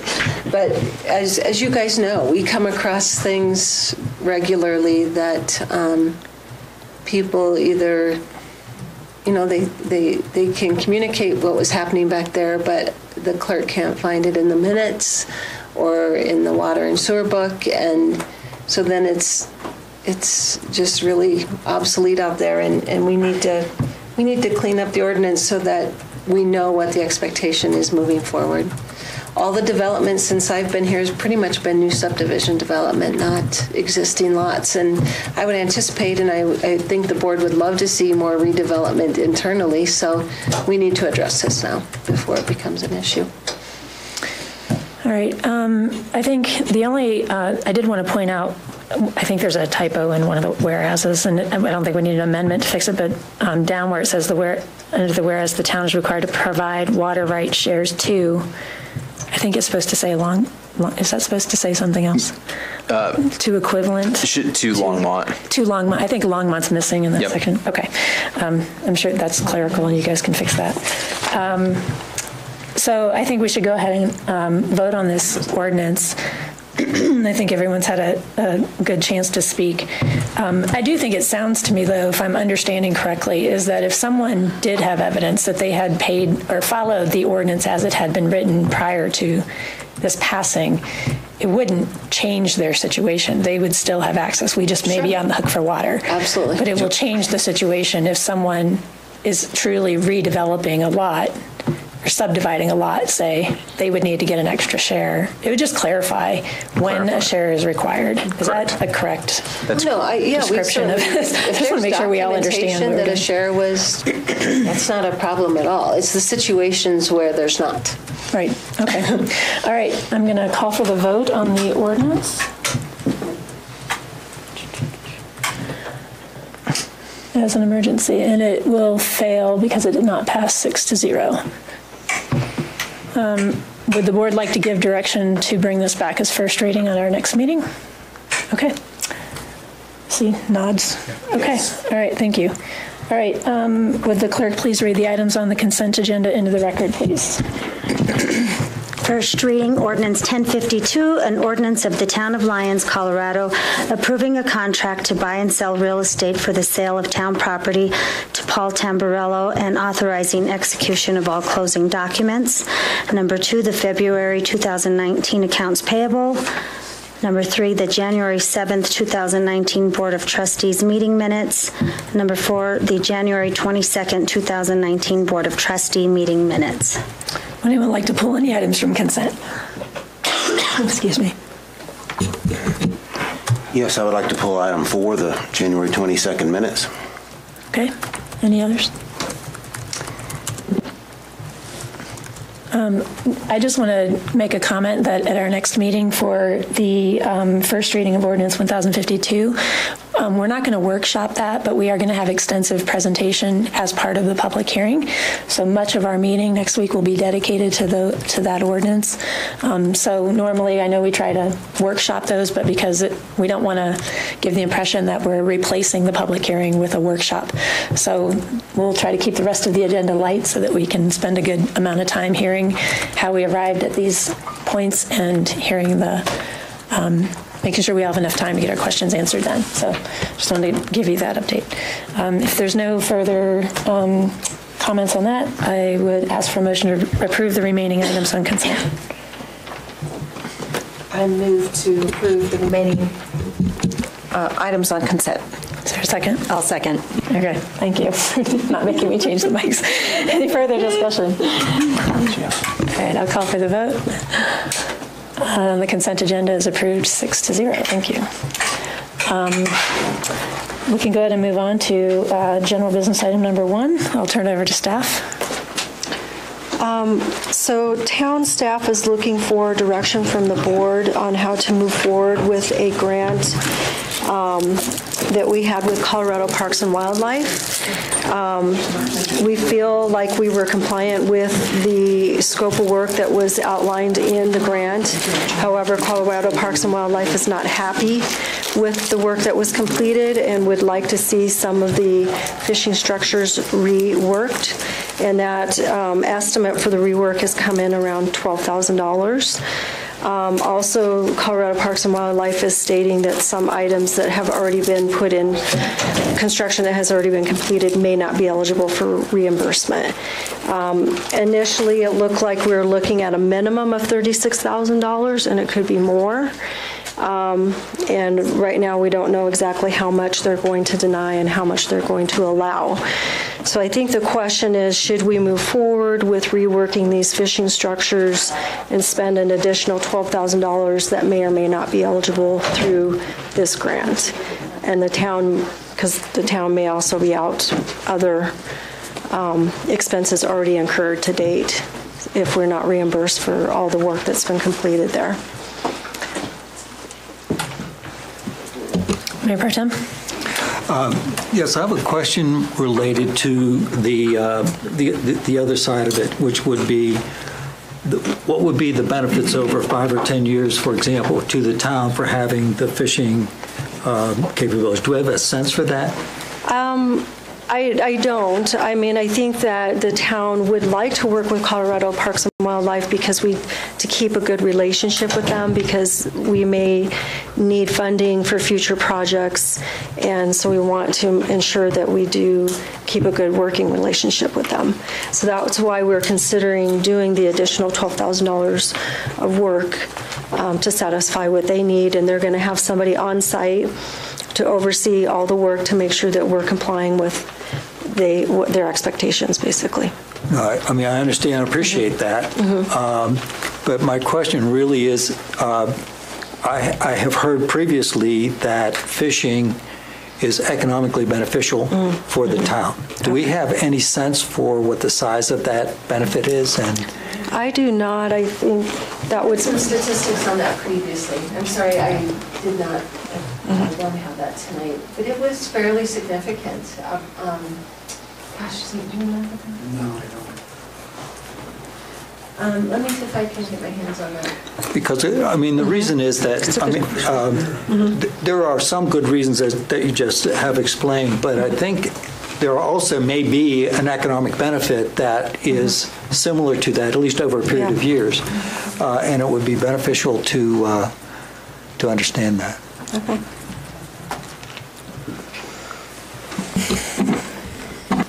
Trustee Browning? I have a question. We had a workshop on this, I believe. It was kind of rushed, and I want to make sure I understood that right. The $12,000 item is an item that Colorado Parks and Wildlife specifically approved as part of a grant application. The work was done, and now Colorado Parks and Wildlife says we don't want to fund it. Actually, we had a grant for $93,000 from Colorado Parks and Wildlife, and we matched it with $31,000 from donations. Okay. So the total grant amount was $124,266. We've already expended all of that. Right. And they're stating some of that may not be reimbursable now.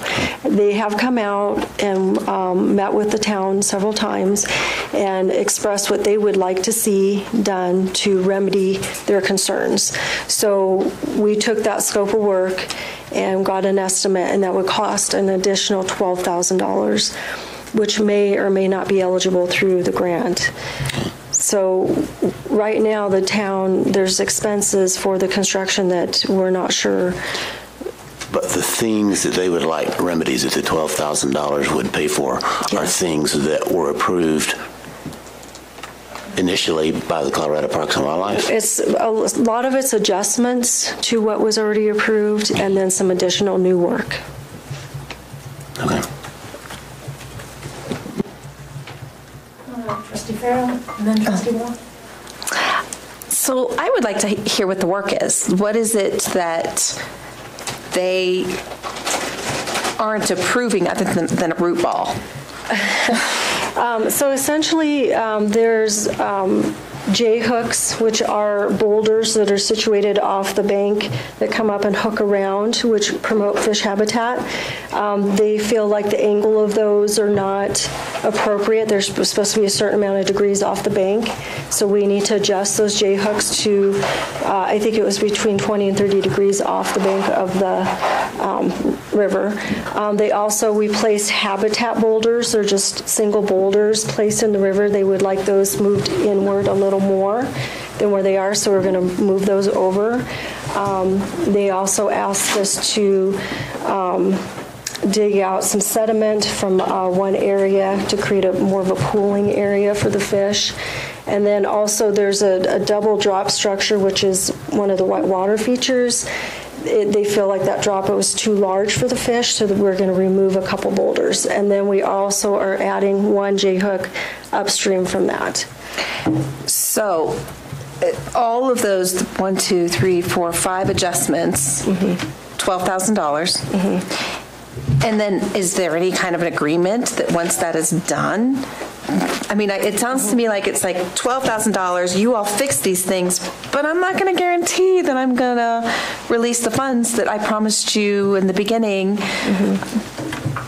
That's exactly it. I mean, basically, I just got an email late this afternoon from Colorado Parks and Wildlife stating that they want to compare as-built and to what was in the scope of work, and then make a determination of what they're going to. And they also have an issue with placement of some of the root wads, which also promotes fish habitat. So, and they're going to monitor all of this through the process. The rework, yes. The rework.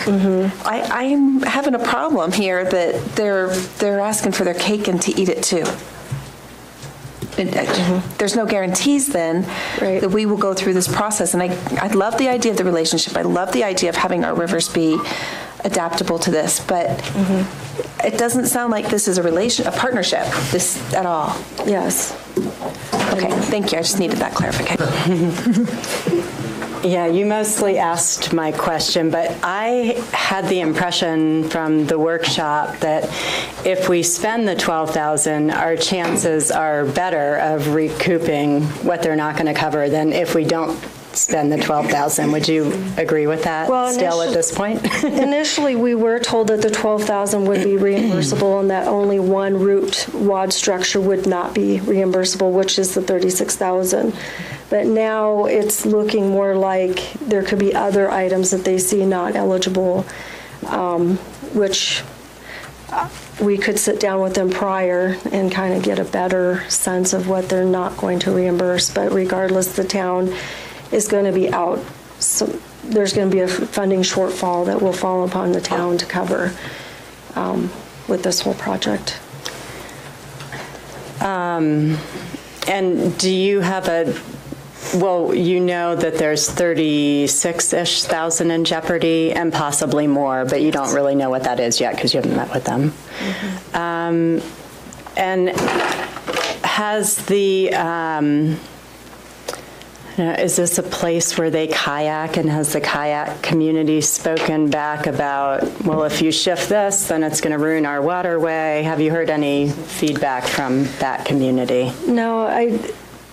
No, we have not, but I don't think I think the general sense was that the adjustments would not affect the kayaking and the general use of the stream that we already had there for recreation, that the other recreational uses.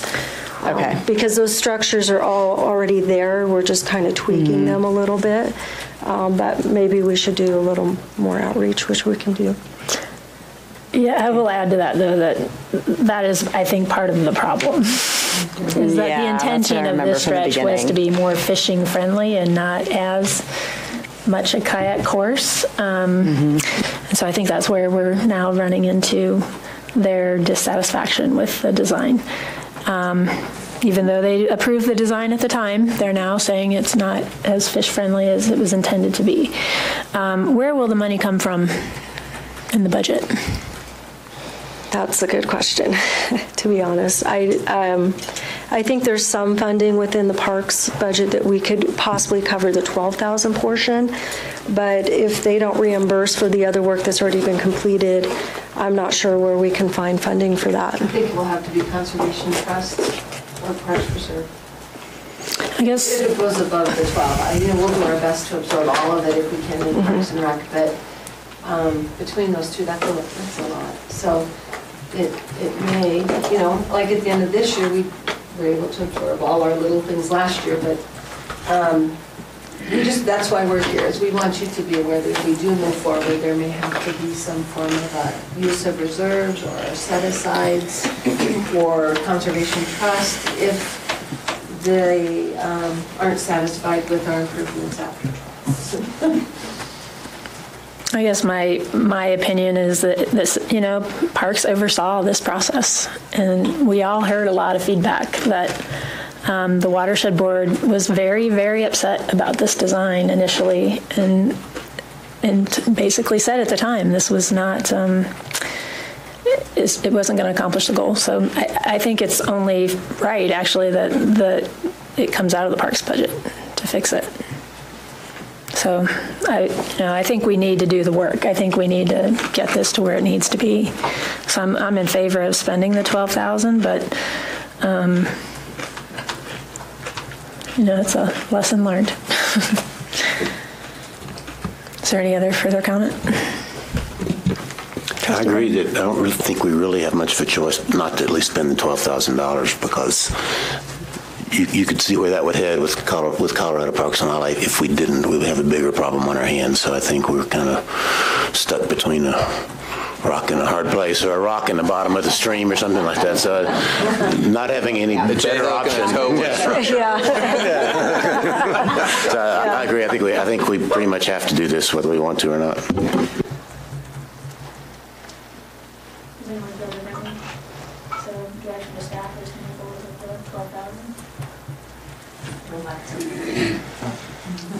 Okay, thank you. The next item on the agenda is a discussion to set for a future agenda item. I'm not sure if it's a workshop or what the proposal is. I'll turn it over to Trustee Farrell. Oh, sorry. It's okay. Okay.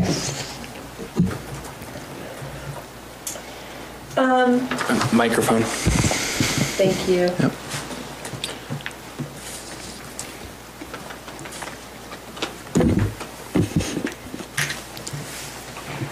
So, yes,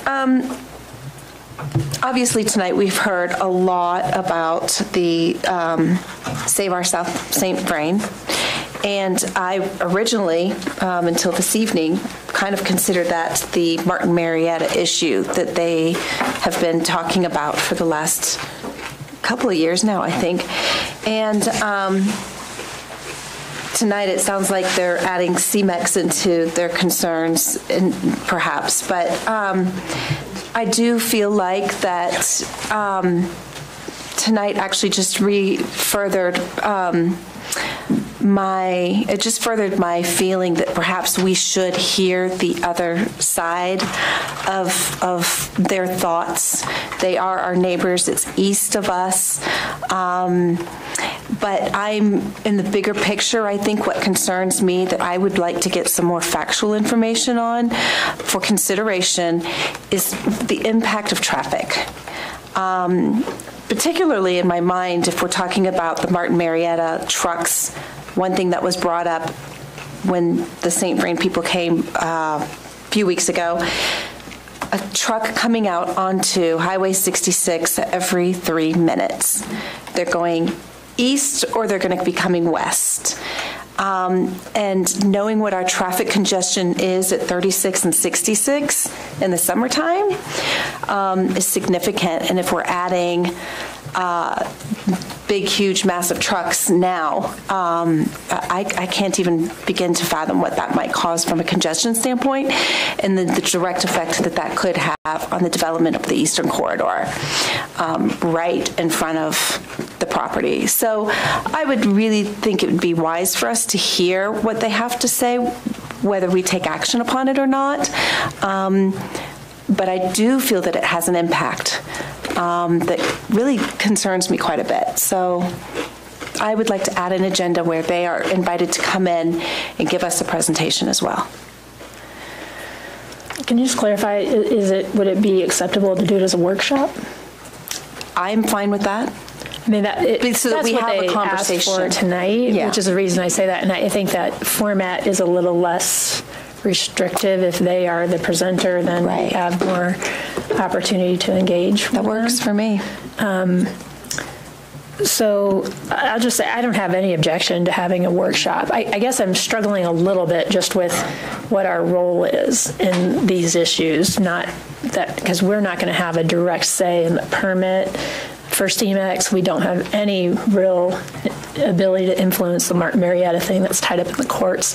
But I'm open to, I think the concept of just understanding how mining impacts our environment. I mean, we have lots of quarries and things, and so, I mean, I'm open to hearing their presentation, and I do want to hear the other side, so I don't have any objection to that. Trustee Watt. I mean, I do think we can take a stand one way or another after hearing both sides and, have a resolution or there's something else that we've done, just like a statement of maybe we've done it by resolution, but where the town stands on an issue or where the board stands on an issue. And then my second thought is, can we book a different space for the workshop? Because it was pretty crowded in here tonight, and I would expect the same if they come back again. So, those are my thoughts. Anybody different? Mr. Browning? Yeah, I wanted to add that the Sustainable Futures Commission has, in each of its meetings recently, gotten updates on the mostly the Martin Marietta issue. And as you heard tonight, the Sustainable Futures Commission has invited SVV to do a presentation to give the Sustainability Futures Commission more information than it has been able to gather on its own. So they've also discussed working toward eventually doing a presentation to the board on this at some point. And I think from those discussions, if we do a workshop session, that would be totally in keeping with what the SFC has had in mind for a while, but hasn't quite gotten around to proposing yet. So I think it would work for their purposes. I just wanted to clarify something that I learned tonight in speaking with Michael after the meeting. He told me that Martin Marietta and CMEX are not in business together. They do not have any. They are simply, Martin Marietta gets their aggregates from CMEX. So they're customers of CMEX and don't have any other relationship with them. So using Martin Marietta and CMEX interchangeably is probably not the right way to talk about it. Just throwing that out there. Okay, sounds like everybody's agreeable to scheduling a workshop. Okay, all right, thank you. What kind of time frame is the board wanting to do that? I know we have a workshop for the next meeting, so I think. Can we do it sometime between March and April? Yeah. Do we want to host it by the SFC since they're already having them come in versus do it twice? I think the SFC's thing is already scheduled as an event and recently got scheduled. So I think that was really just to educate the SFC. Some of their members have looked into this individually, but they really wanted to hear from SOSVV of more details they'd be able to get. So once they get that, I think the workshop would be better held after that SFC event, which I want to say I forget, February 15th, something like that. So March or April would let the SSC get up to speed first, and some of their people might want to participate in the workshop too, so I think it'd be better after that event. What's the meeting at the Farmette? Is that the one with the SFC? Okay. It is? That's February 21st, they said. The SFC has invited SOSVV to come make a presentation and explain to them where the Martin Marietta, and it was really focused on Martin Marietta, not CEMEX, that really hasn't been discussed, explain where the court case sits, what their role is, basically inform the SFC of the current status, because they haven't been they don't sit in on the court proceedings and read the legal briefs and that kind of thing. So it's really that was to get them educated. Once they're educated, if we're going to have a workshop that includes partly Martin Marietta, I think they would be better prepared to participate in that workshop than they would if we had it next week, next meeting or something. From a staff perspective, then, do you want to also schedule a workshop? Do you want Martin Marietta's viewpoint on this? We've only heard CMEX, who's not involved, so we're just going to listen to I'm just confused myself. I guess what I heard tonight is SOSVV has a mission, is what the way I'm looking at this. We don't even know what it is. They have a mission to maintain the environment and to restore and rehabilitate some of these properties that have been used for mining. That's my take from what I heard tonight. Sure. Just a little bit. I think what they're asking is, let us tell you more about our vision for the St. Vrain Valley. And I mean, it sounds like, the CMEX piece of it is relevant. That's in our planning area. We have an IGA that deals with that property. So I think the CMEX issue, we have some standing there to take a position, I think, on how do we feel about their extending their permit? What does that do to our IGA? I think we have some research to do there. And then hearing this perspective, I do feel like it's a group, it's a broader group. This is bigger than Lions, is the other impression that I get, though. But we have citizens who care about this. And so I'm looking at it as our citizens are interested in this initiative. So let's hear them out and just hear what they have to say. I don't think we're getting into Martin Marietta by giving them a workshop venue. That's how I'm looking at this. And maybe, is that your intention? Totally agree. Okay. Does that make it clear? I think it's just I think the gal who was here in the front, the first one who spoke, was probably the person to reach out to. And I'm sure the SFC can tell us who they're working with as well. So just, yeah. Okay. But not Martin Marietta. We don't want to hear from them. Okay. Okay. All right. It's 9:05. Do you guys want to plow through? Or do you want to take a break? Done. All right. Okay. So the next item on the that's okay. Next item on the agenda is the Lions property MOA and giving direction to staff. I will be recusing myself from this discussion as my husband is a partner in Lions Properties. I will also be recusing myself from that discussion as I am employed. All right, thank you.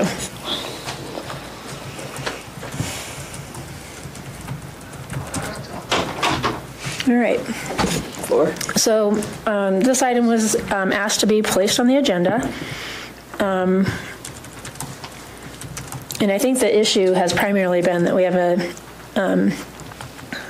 unresolved MOA, where not all the items in the MOA have been completed per the MOA. I know staff have had a recent meeting with Lions Properties to talk about these outstanding items. So I think, we've had some other discussions in executive session about other issues. So I think the scope of this is really how do we want to resolve these outstanding issues in the MOA. So I'm going to ask staff to give us an update first on their recent meeting and tell us what still is outstanding and give us the current status, and then we can go from there. Take notes while you talk. Sure.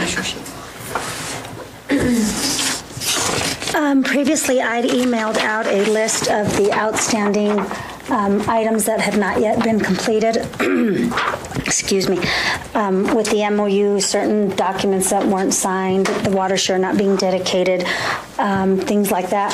We did have the meeting with them on January 24th. Victoria and I believe Joe was there, staff met with Mike Whipp and Jerry Moore. We were able to get all the MOU attachments fully executed and recorded with Boulder County, so that was great. There was a kind of an issue with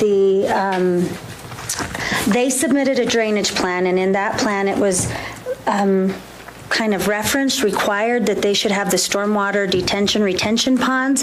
It showed 3 on the original, the plat Mylars. Now that they've been there a while, Mike was visiting with Joe Kabala, the engineer, stating that whole grassy area is kind of a retention pond.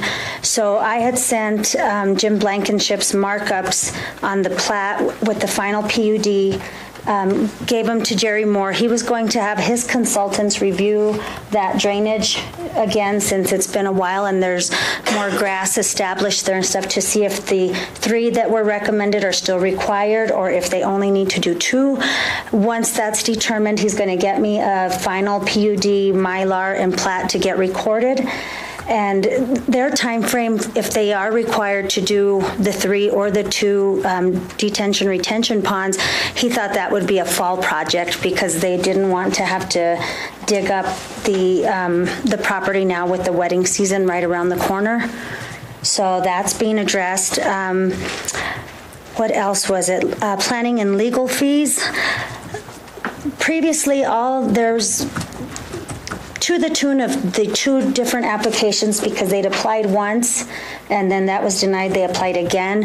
Altogether, it's about $15,000, $16,000, give or take, for planning fees, legal fees, recording fees, publication fees into the recorder for hearing notices.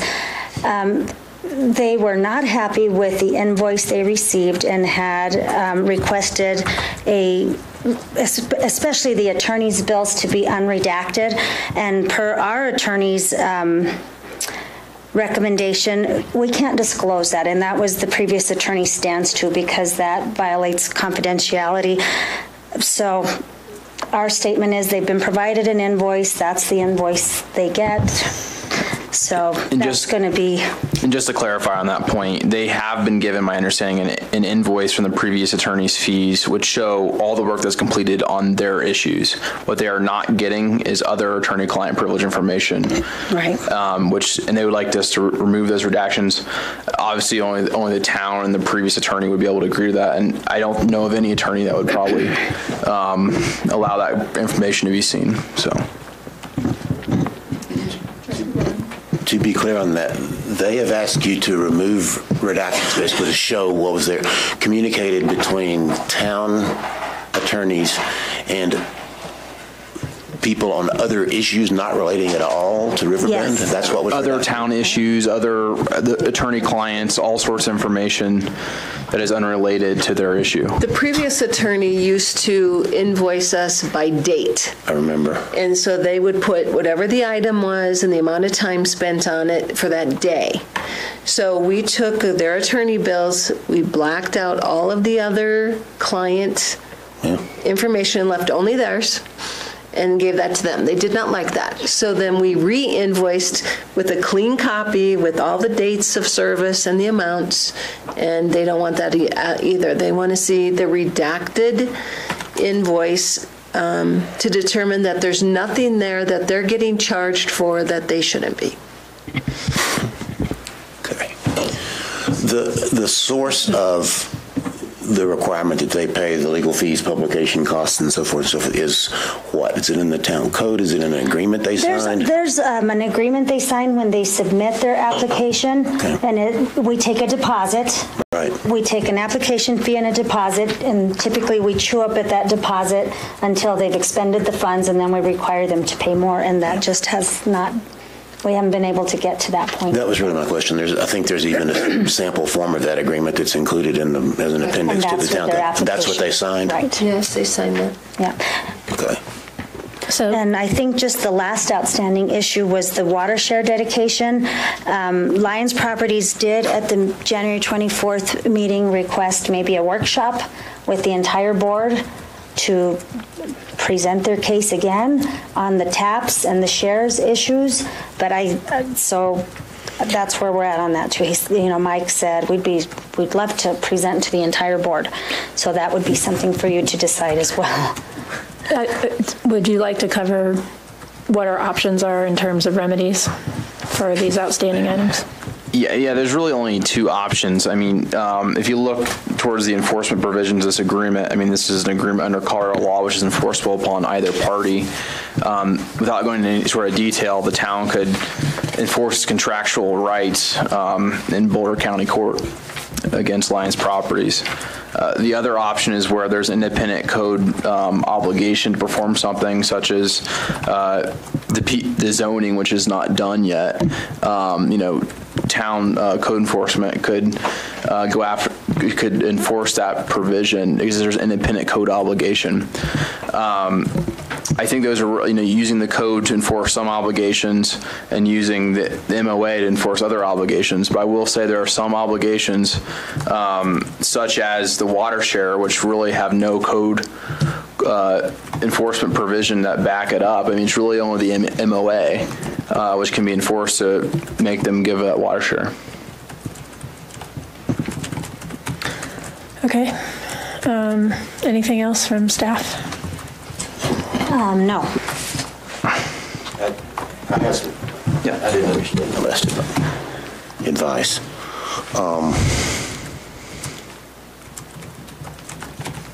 Are you saying that there's nothing in the code that would allow the town to terminate their utility service for non-compliance with the water share requirement? Because the water share requirement's in the code with respect to PUDs, correct? There's an independent obligation for a PUD, but this is different than the PUD obligations because it's an MOA. It's a little different, where we gave some water shares to them, and then in exchange we got a water share. It's a different obligation. It kind of supersedes the code obligation in that respect. We gave some water shares to them. We assigned 3 water shares of 3 different pieces of the property, different addresses. Oh, 3 taps. 3 taps, yeah. Okay, yeah, I was...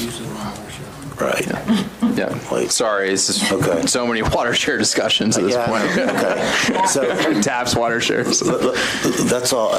We've read those are in the agreement that we all have copies of. Yep. And I want to make sure I understand the agreement was made. They would get. I think the agreement uses instead of memory. Paragraph 43 of the agreement says each parcel will receive the use of 1 water share, 1 sewer tap, and 1 water tap. 1 water share, 1 sewer tap, 1 water tap. So they'll receive the use of. That's what it says. Yep.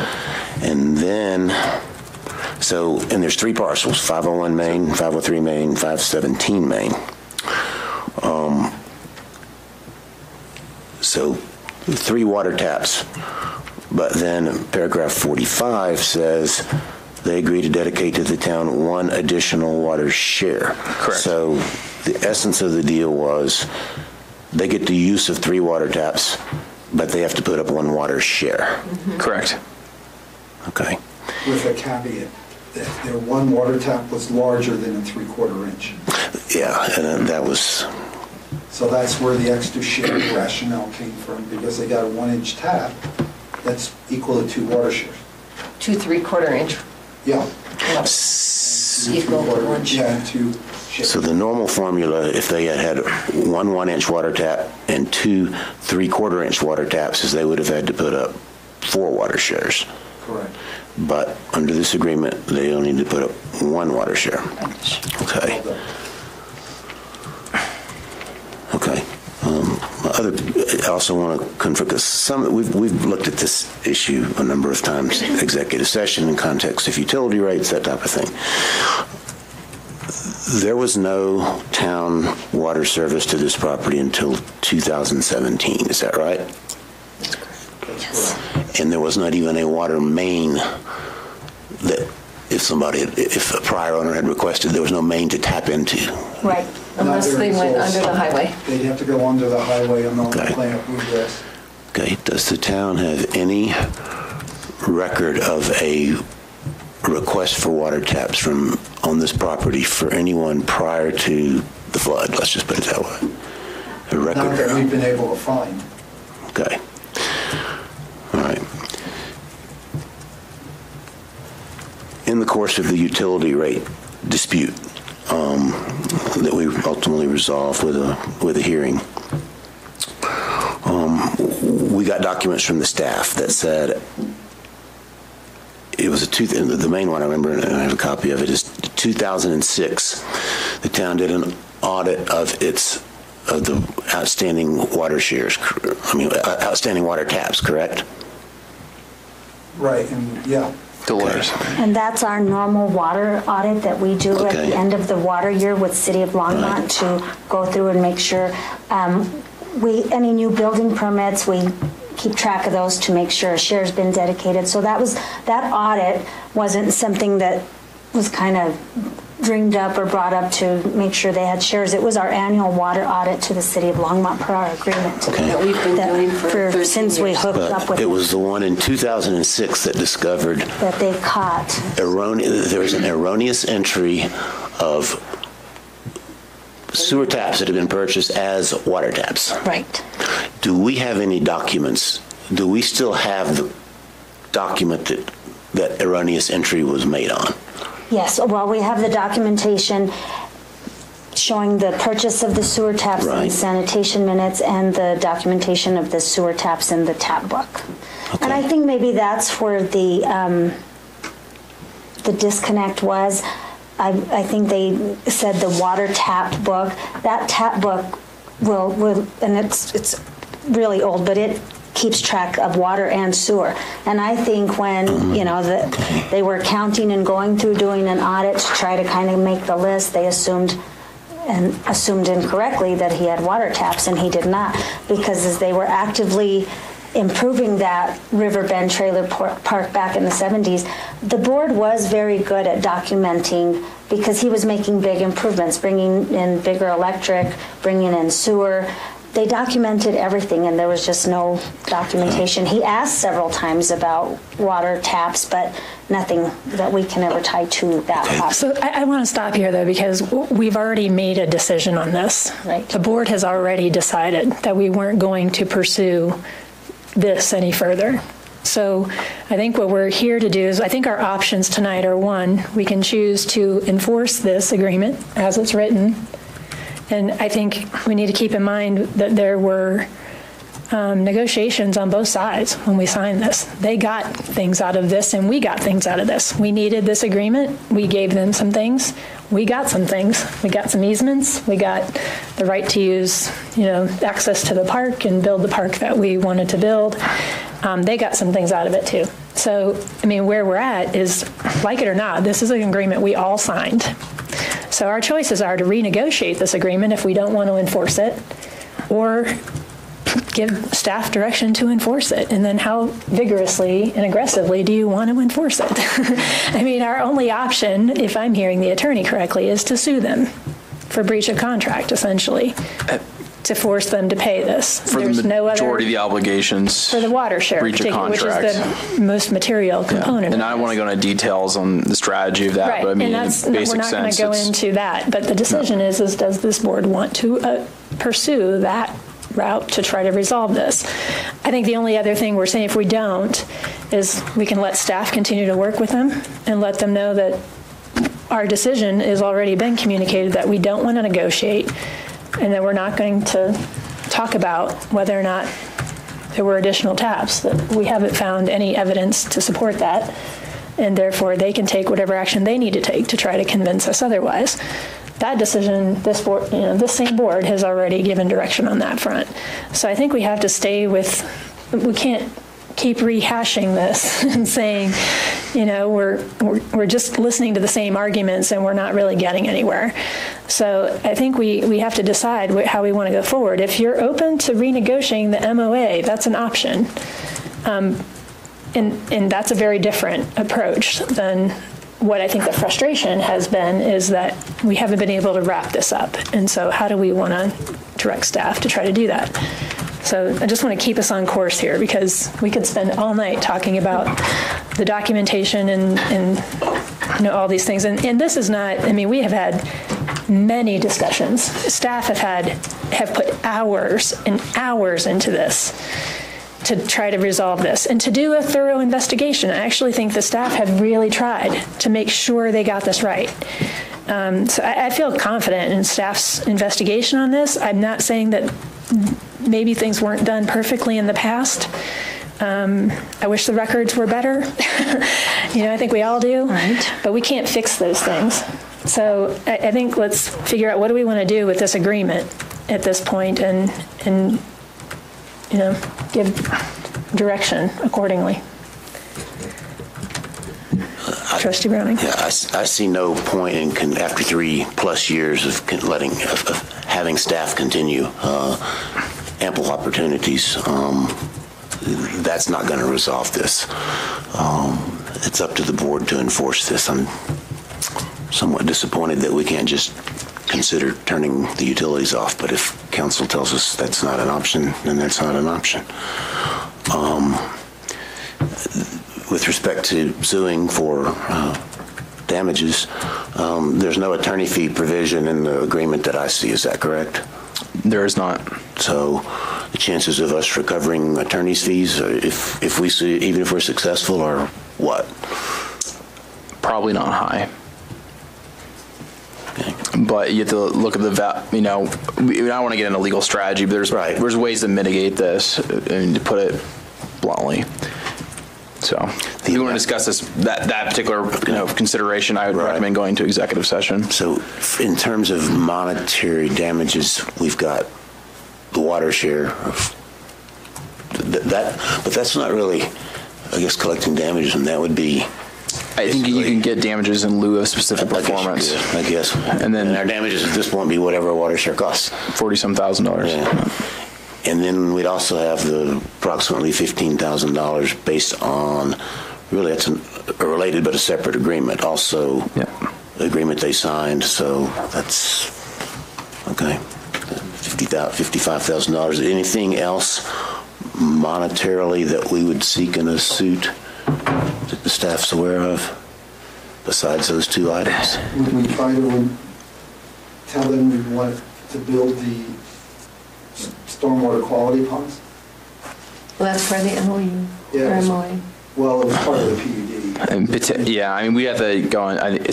There are other items out there that are specific performance or damages in lieu of. We could probably add to our claim and would. But I don't want to, fully analyze that in open session.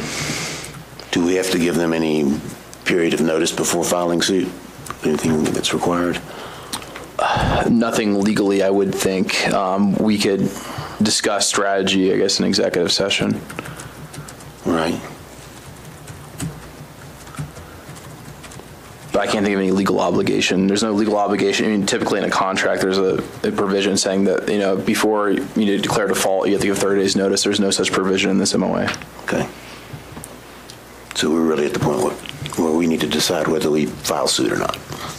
That's the way I see it. Yep.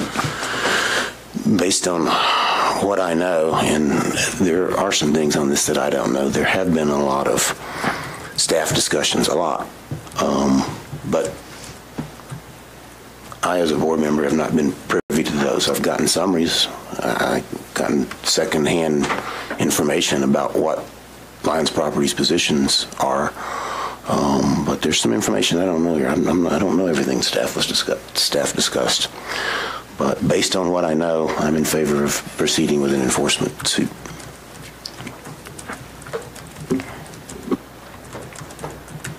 I'd like to hear from everybody, since there's only 4 of us. So, Mayor Pro Tem. I think I do believe that we're at a situation where one party or the other can't decide for itself. That somehow a third party is going to have to look at it and make a determination. And I believe in court or in some other mechanism where we all agree that an objective view would come down on it. I'm not opposed to the town initiating a suit, but I would just as soon they initiated a suit, and then we defend it, because I think we have a very strong case, and I don't see them prevailing in a suit.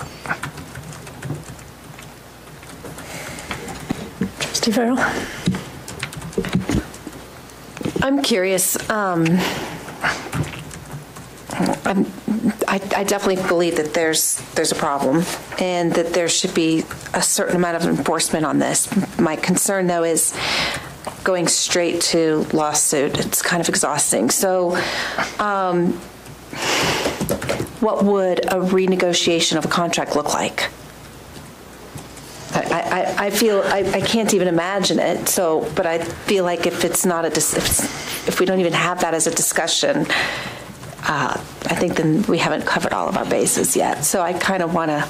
I mean, the parties would have to agree to new terms, and which mean the items are at issue are the PUD, the water share, the attorneys and planning fees. I mean, presumably the town would have to give up some of that, and so it would be a minimum basis, I think, for an agreement. But I can't entirely speculate what a renegotiated MOA would look like. And yet, we've given, clearly, from what you've already reviewed, and we're not getting back what we have was agreed upon and written. So I'm not sure, unless somebody else has an opinion on what that could possibly even look like. And I think there's other options we can discuss in executive session. Well, then maybe we should have that before we give total direction tonight. Yep. I guess here's my thoughts on, I'm not sure why we would renegotiate this MOA.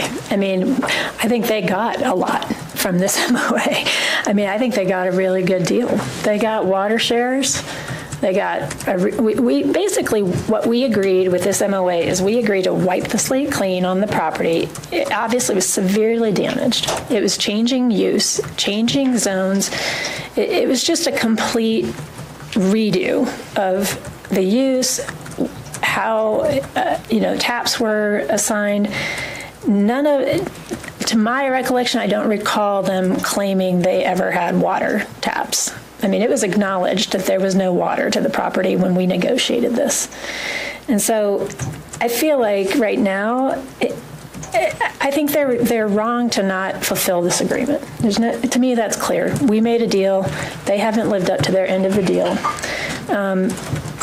But I would say, I think we're a small town, and we shouldn't require lawsuits to get these things resolved. I mean, I think we just need I think we need to state our position in writing firmly and say, you know what, we need to let them know this is what you owe, and we do have the option to pursue a lawsuit.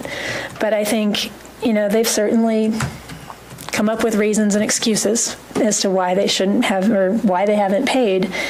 And I think we've recently given them the opportunity to kind of sit down with some of, a couple of us sat and listened to the story, and, we kind of summarized that for the board. I mean, we're taking up a lot of board time with something that isn't a board responsibility. Enforcement is the staff's job, and I think we shouldn't get into the role of enforcing and doing the staff's job.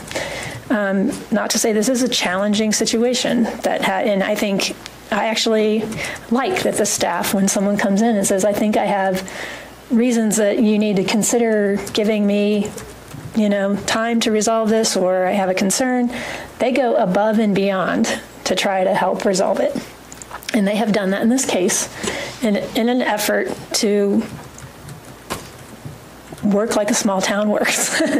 And, but we are at the end of that line, and we need to get this resolved. And I think that it's a fair agreement.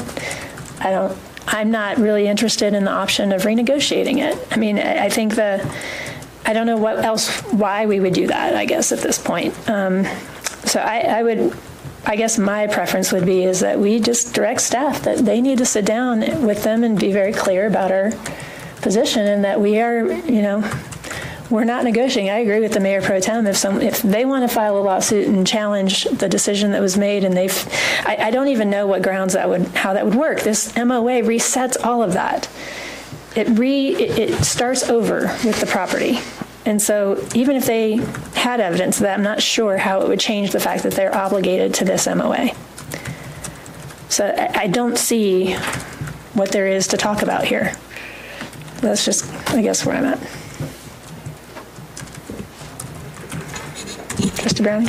Yeah, renegotiation, I look at what has happened in the last 3 years as basically an attempt over and over and over and over to renegotiate this by Lions Properties, from what I've heard the discussions were.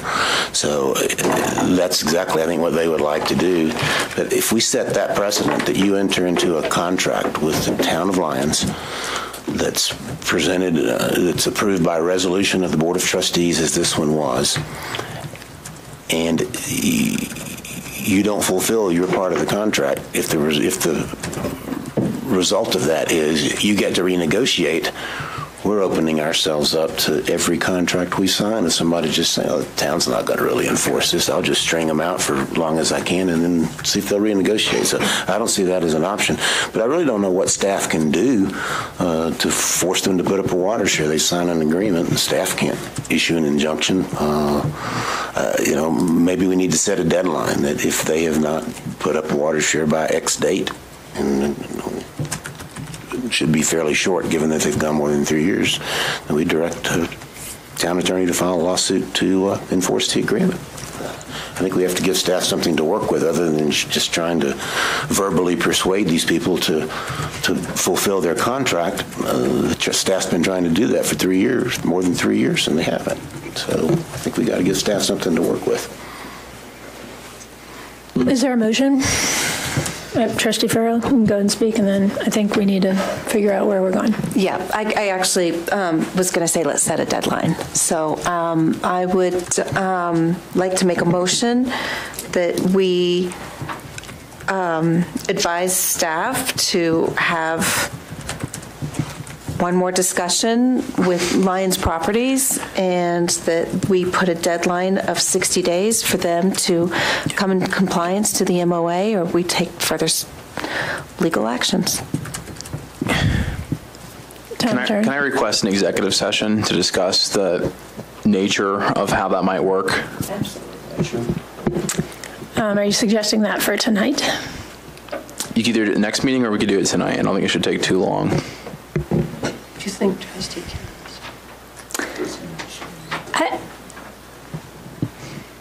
I guess we can see if anyone on the board wants to make a motion. I think we have, I would prefer that we think, I mean, that you have time to prepare. I don't know, we can do this on the fly. You have a motion first before you discuss it. So we do have a motion on the floor. Let's see how, if there's a second on the motion first. Thank you. I'll second. So is your advice that we don't vote on this motion? My advice would be to generic advice for the town attorney in conjunction with the town staff to enforce the MOA. And then at a future meeting, we discuss how that can be accomplished. Okay, so there's a motion and a second on the floor. I think we have to call for the vote on this motion. I'm going to vote no, just because I think the town's or the attorney's advice is to be a little less specific with the direction. I want to be more specific and less public about it. I think I voted no. No, wait, I'm sorry. I can't keep my place. Okay, so that motion. I'm not sure why this is showing up. Okay, but it fails 1 to 3. So maybe, I don't know that we need a formal motion, but the direction is schedule executive session for the next meeting. Session. Is everybody agreeable to that? Agree. So one person voted yes to pass that? No, it was somehow Mike Carabas's was on. So it failed 1 to 3. Who voted to approve it? Trustee Browning. I do, okay. So we'll put an executive session on the next meeting agenda. All right, do you want to invite the others back in?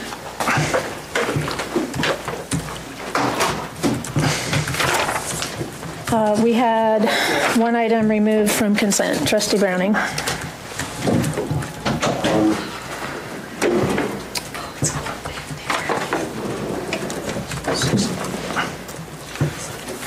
think this would involve other two trustees. What I asked to remove was the minutes of the January 22nd meeting. Those minutes reflect that I made a motion to set the item we just heard on Lions Properties for tonight, February the 4th. I did not make that motion. I made a motion to have it sometime in February. In fact, it was my expectation based on discussions with the town administrator at that meeting that it might not be ready to go on February 4th. So I would like, and I've reviewed the video, and that's exactly what the board approved.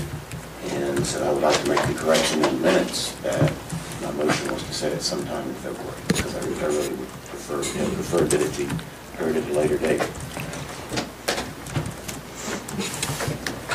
Okay, so is there a motion to approve the minutes, noting Trustee Browning's correction? Mayor Pro Tem?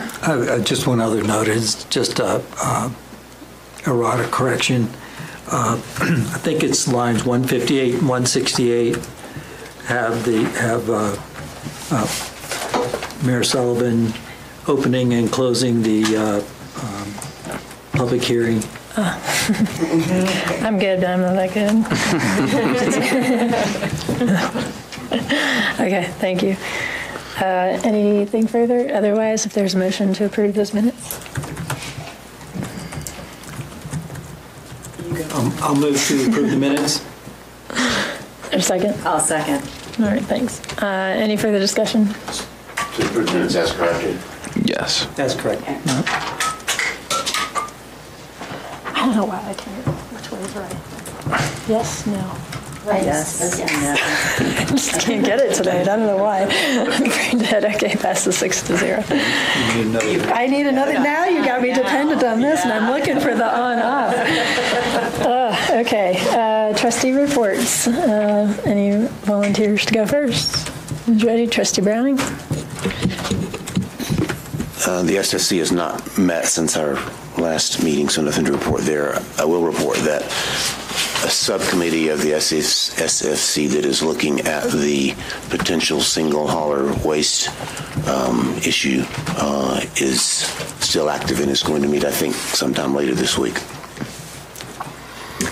Trustee Miller? HSAC is meeting next Tuesday at 3:30, and we'll be doing going over the vulnerability list again, and I think Russell will be there for the transportation grant that we are looking at, and we will also be discussing the Goodwill grant. So, that's about it.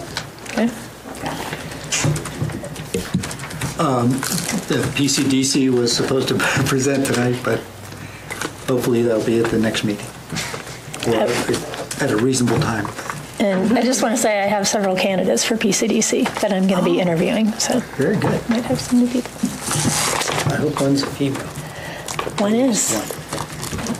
Try to see what's in this. Are you next? Okay. You looked at me, so I went for it. No, you're good. Okay. I don't have anything to report specifically to Arts and Humanities Commission, but last week I did go to LEAF on Wednesday to donate some items to the food bank, and the information I got back was that they're doing pretty well, but they're really short on cereal, not oatmeal. They really want some cereal boxes, large and smaller ones, and some canned foods like for lunch. So a mac and cheese thing or ravioli or tuna or something, but they're really short in those two areas. So to the public and staff, if you have a chance or board to make a donation, they really could use those two items. Oh, and rolls of paper towels. So that's all. I think Victoria summed up my report in her administrator's report. Oh no, I'm glad, because there were a gazillion people here when you were talking about it. So I will leave it at that. All right. Not only do I have a lot of candidates for PCDC, but we got a lot for EDC. So the promotion of the boards and commissions and a little attention in an article seemed to have generated some new support or new interest. So I'm really excited about that. And I think the attorney is working on that board and commission ordinance for the next meeting, hopefully the first reading. So we had a workshop on that a while back. If we can stop having other issues dominate my time. So look for that to be coming soon. I did attend Dr. Cog a couple weeks ago. I guess it was a couple weeks ago now. They're just plugging away on the sub-regional transportation projects, and there's some new people. CDOT has a new director, and so does Excel Energy. So we got to meet the new state. There's some new the new governor. There's lots of new blood coming through transportation. I was really, really impressed with the new CDOT gals. It might be nice to set up a meeting with her if we can, and try to get her to come and visit with us at some point. I'm sure we're not going to be high on her list, but yeah, I was quite impressed with her. So. Did you say Excel representative? Excel. Who is that? I'm just curious. She's a younger gal. I forget her name. She's newer to the area. Okay. So both of them actually came from other states. So it was good to meet those folks. Parks and Rec met also, and we hopefully will have a new chair now that we filled our open seats. So be working with them. They're still interested in seeing the record corrected on Dr. Bopp. So I think Paul is going to look into the details on that. Yeah, there'll probably be we'll have to talk more about that one. It's got some interesting quirks to it. Yeah. So other than that, I think yeah, always. There's always quirks. Other than that, that's all I had for tonight. Staff, anything else? Action items? I do have action items. Have you been tracking them? Oh, go ahead. Okay. Action items. Research if other regional communities are having issues with maintaining water shares. Have UEB and staff work toward my cursor moved to Would like to see a presentation of other options to our dedication to Longmont. So what other options will Longmont take other than CBT potentially?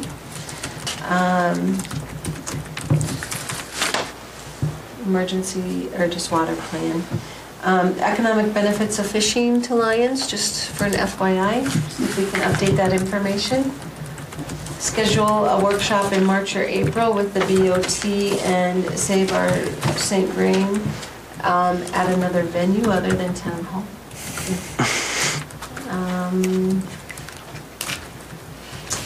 Donate cereal, canned foods, and paper towels. And work on this corrected record of Dr. Bob. Yep. And plan for an executive session at our next meeting. And bringing back the water ordinance as a regular ordinance. Oh. Yep. All right. And there was the water share, there was a request for a plan for getting to 20 shares. Yeah. I have a question about since the ordinance did not pass, the amendments didn't pass either, right? So I'll need to make those amendments. That amendment again. Yes. Okay, I just want to make sure I don't want to forget. Put them into the first reading.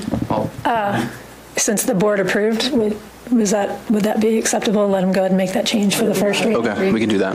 That would be great. We're starting. I can't guarantee I could come up with the same language twice. All right, is there a motion to adjourn? I move we adjourn. Any second? Second. All in favor? Aye. Thank you. All right, good job. That was meaty. Lots of ways. Cheers. Given the crowd that was here. Well, it helps when you just throw them out. So, Mayor, would you like me to reach out to Amanda or